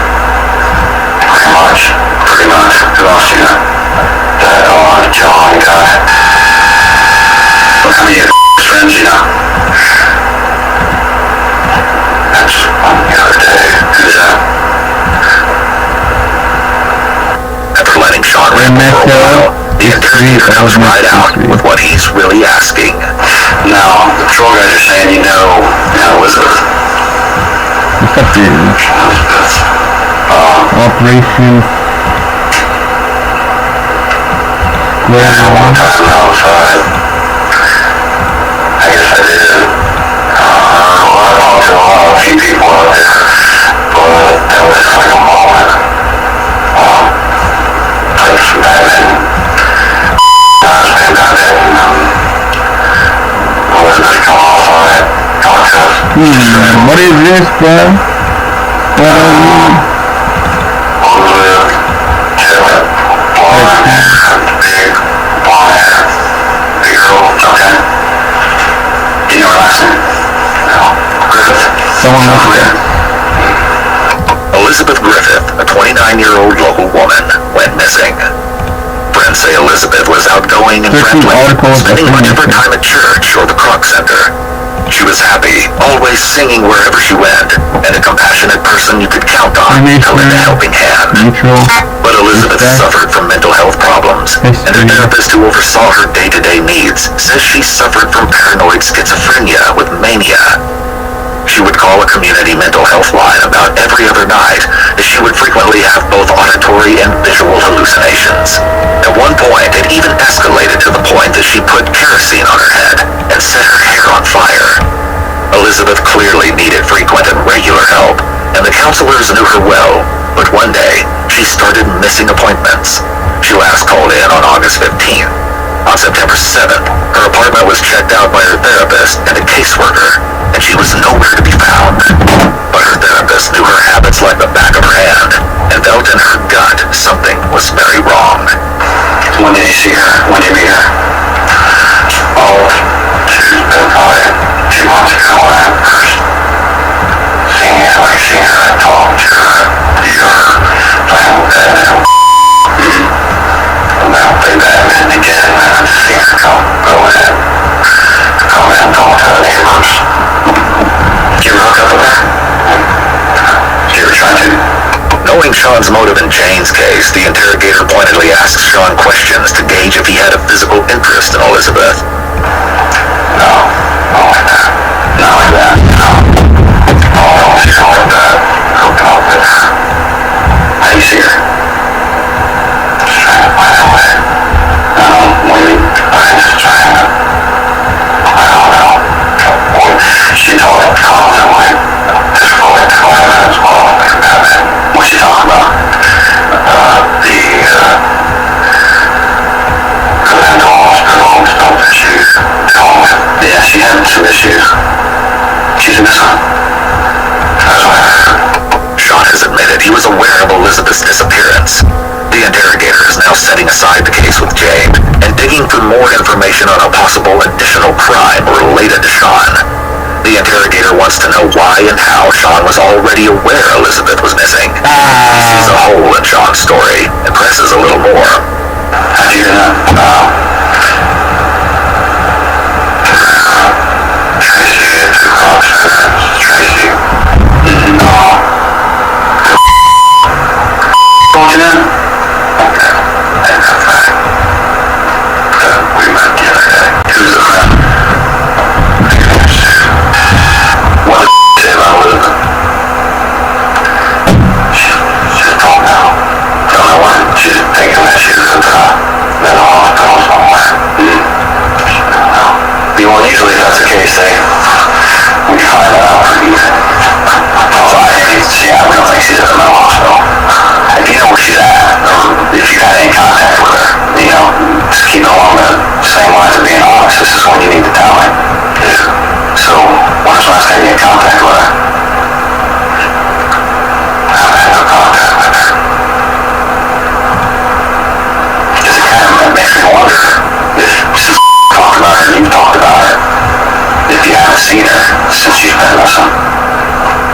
further searching had only confirmed that Elizabeth was in trouble, as asking around the community revealed that nobody had seen her for weeks. And one woman who says Elizabeth was like a younger sister to her shared that the woman had been in a real giddy mood, but anxious, like she really needed to talk about something. Her friend assumed she'd met somebody. Elizabeth attempted to contact this woman on August 16th, but unfortunately, the friend wasn't available to pick up the call. After that, Elizabeth vanished. That night at 11 p.m. though, she had also made a call to another number, one belonging to Sean Great. The interrogator carefully but clearly starts the process of accusing Sean of having something to do with the other missing woman. She wondered if you didn't have something to do with her being missing. I understand. With the situation. Yeah, I mean, it kind of looks funny. Sean looks away and puts his head down for a few moments. Looks strange. Where did she, I mean, you know what's going on? No, I really don't. I'm hoping you can help me. Sean seems suspicious that the police already know what's going on. You'll soon see exactly why this is. Because if there's any kind of connection, you know, with you and Elizabeth, it's very important that we find Elizabeth, because she's got some psychological issues. She's got some health issues, some medical issues. Oh, yeah. So, I mean, if you were to know where she was, and we could find her, that would go a long way to help them. Yeah. You gotta see that. But I could help. Not say right now.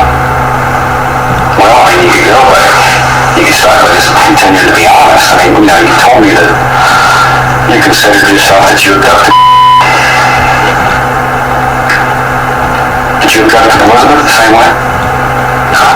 Yep. Two different people. Well, I know they're two different people, but the circumstances are kind of the same. After the interrogator draws clear parallels between the two women's cases and reminds Sean that he's already admitted that he would and has abducted somebody, he goes quiet and waits to see if Sean will break the uncomfortable silence, perhaps by acknowledging the similarities between the disappearances or offering incriminating information.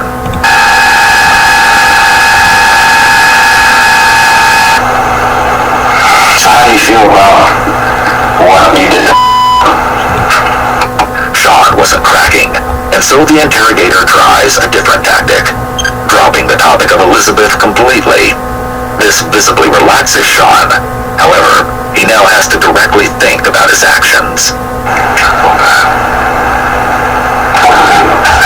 What do you think should happen to you?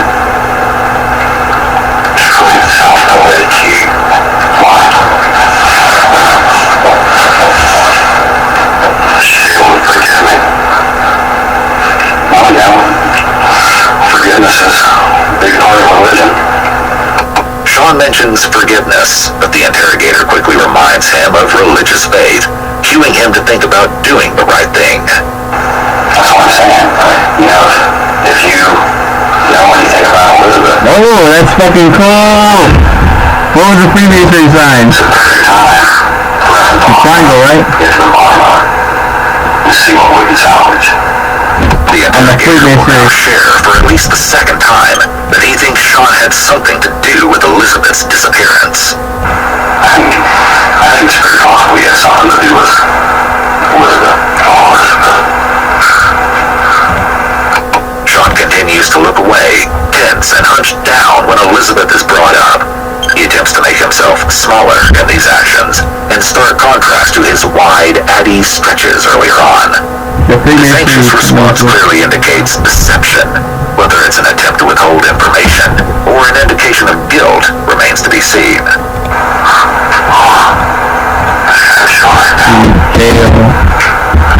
This is shit. I don't know. I'm still trying to tell him. Message expired. Sean says he's confused. The interrogator immediately sits back in a more open and less imposing posture. When a suspect claims confusion, it's often an indicator that they either are having problems maintaining they are about to expose their own lie. By creating a more open environment, the interrogator subtly provides a space for Sean to also open up. I don't want to confuse you. I mean, let's deal with and put that to bed then, and then we'll move on. So what do you want to talk about? What still?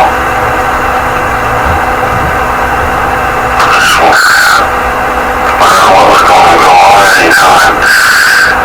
I know.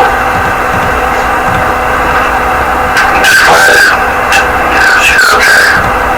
Yeah, she's okay. I mean, she's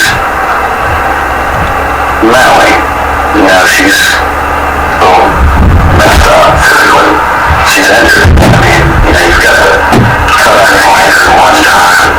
Well, she's got some bruises on her arms too. Where did you tie these straps to her arms, to her body? Where at? Point to your body. Where do you tie straps? Well, this arm up here, right? You put her arm under that? Yeah, the arm was the leg. Mm-hmm. And then tie it over to here.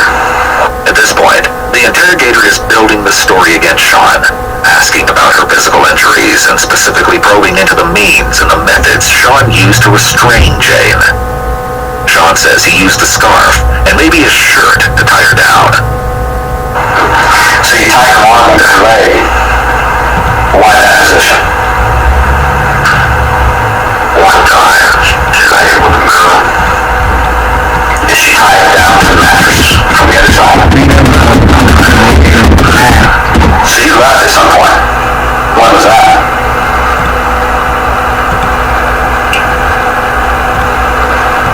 Okay, so about 9 o'clock. AM or PM? Chief.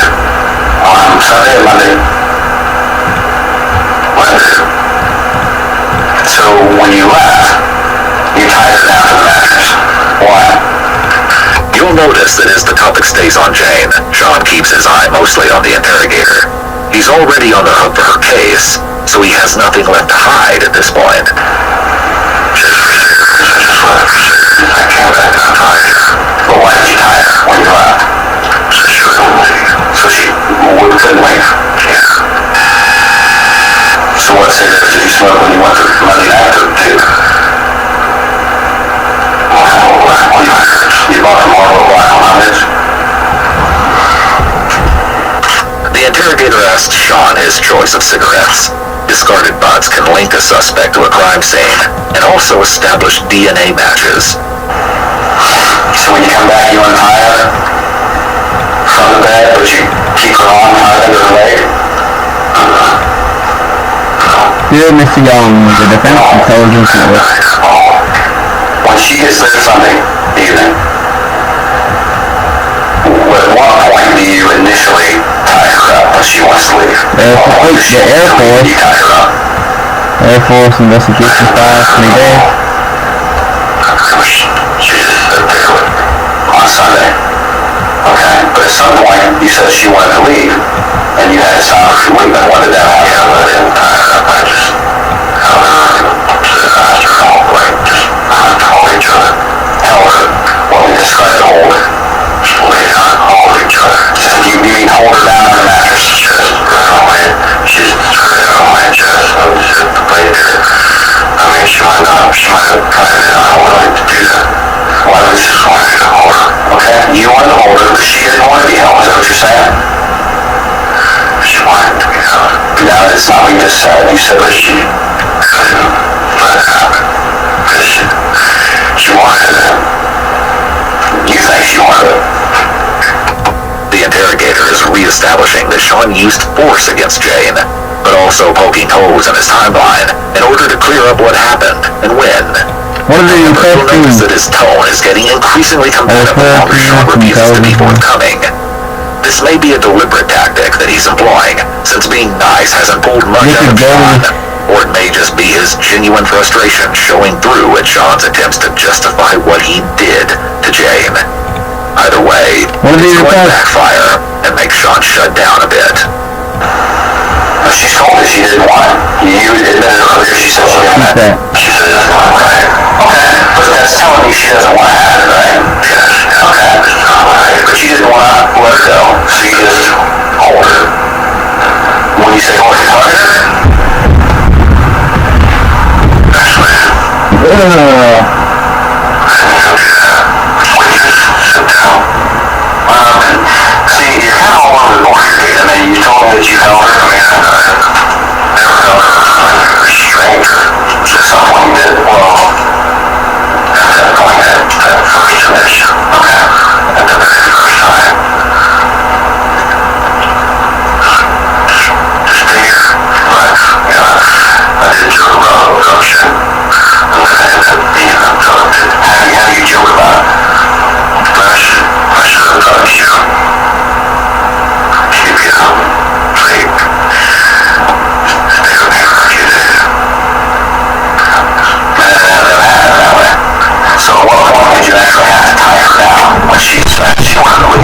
Jane to escape all along. Other than the time I left the background, I thought you were going just a little bit before last night.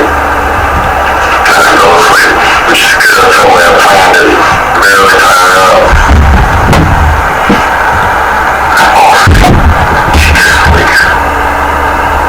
See, you planned it that way. You know, I couldn't leave. I knew she couldn't leave. When this one, I knew that she would be able to untie herself by showing had one strap around her legs. After that. So how long ago did you plan this?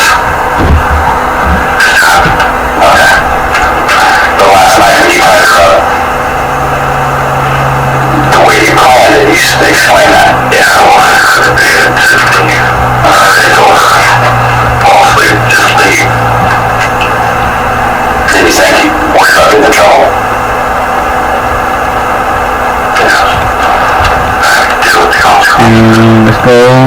The interrogator is clearly not buying this story.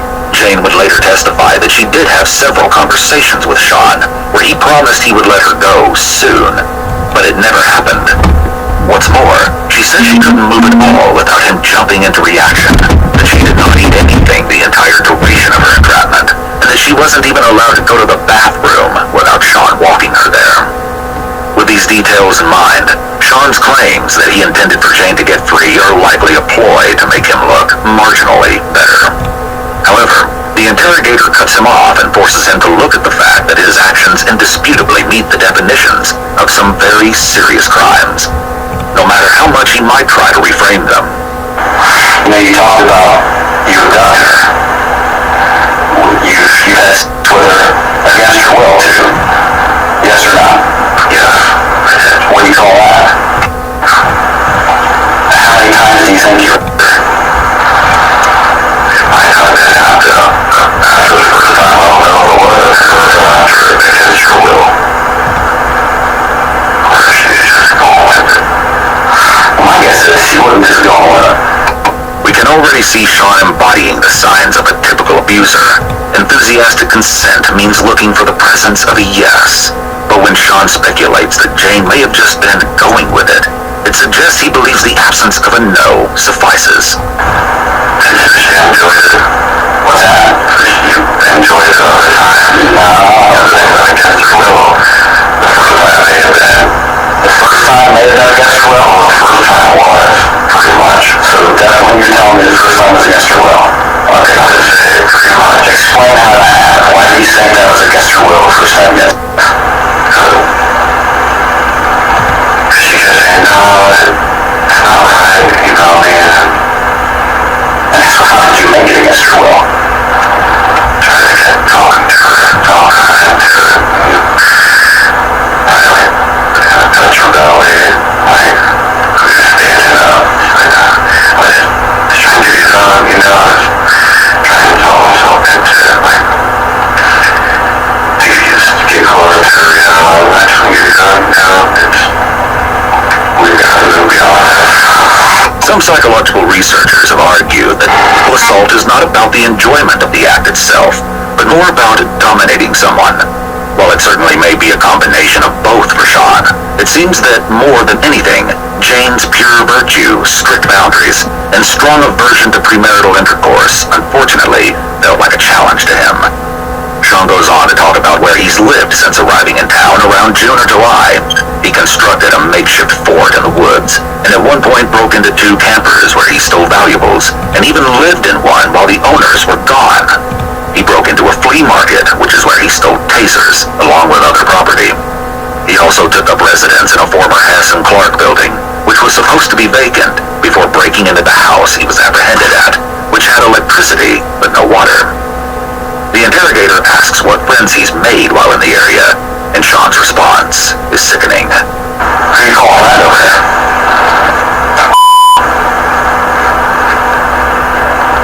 I don't know if she called you a friend at this point.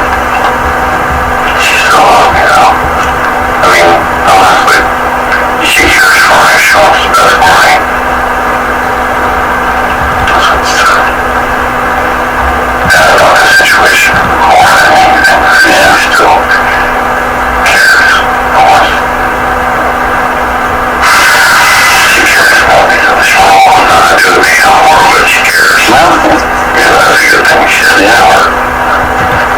sign of a good Christian. Yeah. One of the diagnoses Sean would receive after later testing is personality disorder, which includes many traits, narcissistic being among them. This is likely one underlying cause of Sean's lack of empathy for Jane's suffering, and the way he seems to feel entitled to her forgiveness. You think you've got a good heart? Yeah, I think you are. But you know what? We're all confused at some point, man. And a lot of times you just need a trigger to go forward, to move forward, put things behind you and move forward. And, you know, this could be your trigger. If you realize you've been doing the wrong stuff and doing some things you're not proud of, you know, this is that trigger.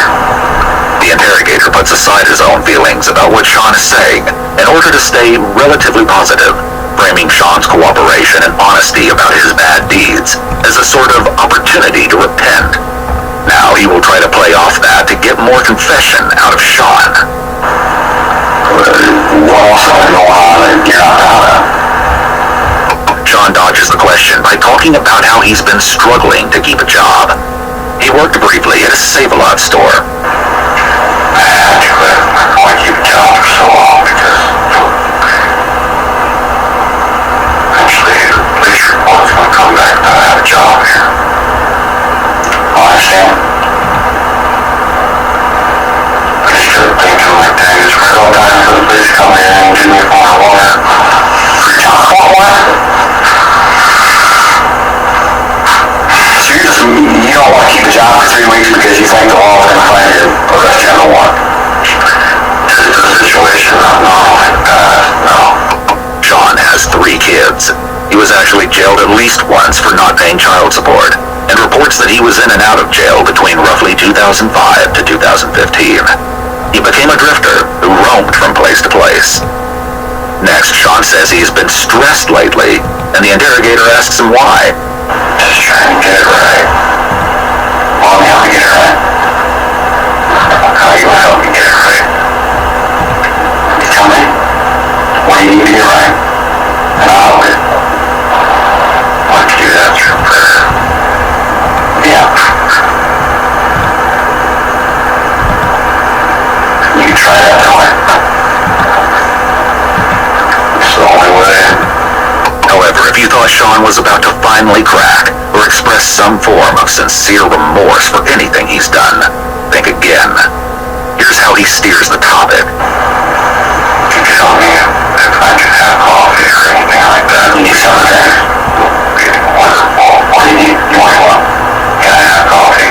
You're used to caffeine right now. I get you coffee. You want a minute coffee? Whatever you want it. Then you tell me. You like black? You want a red? I don't want to spoil. What's that? I don't want to spoil premature. You know, a little flavors for me. Sean breaks the silence that follows by bringing up Jane again, saying she'll be okay out of nowhere. The interrogator plays along to see what Sean will say. Well, good to have she's here. She got out this morning, you know, because you planned on not tying her tight, right? So she could get away this morning? Yeah, get away. So, I mean, she's good, we know where she's at.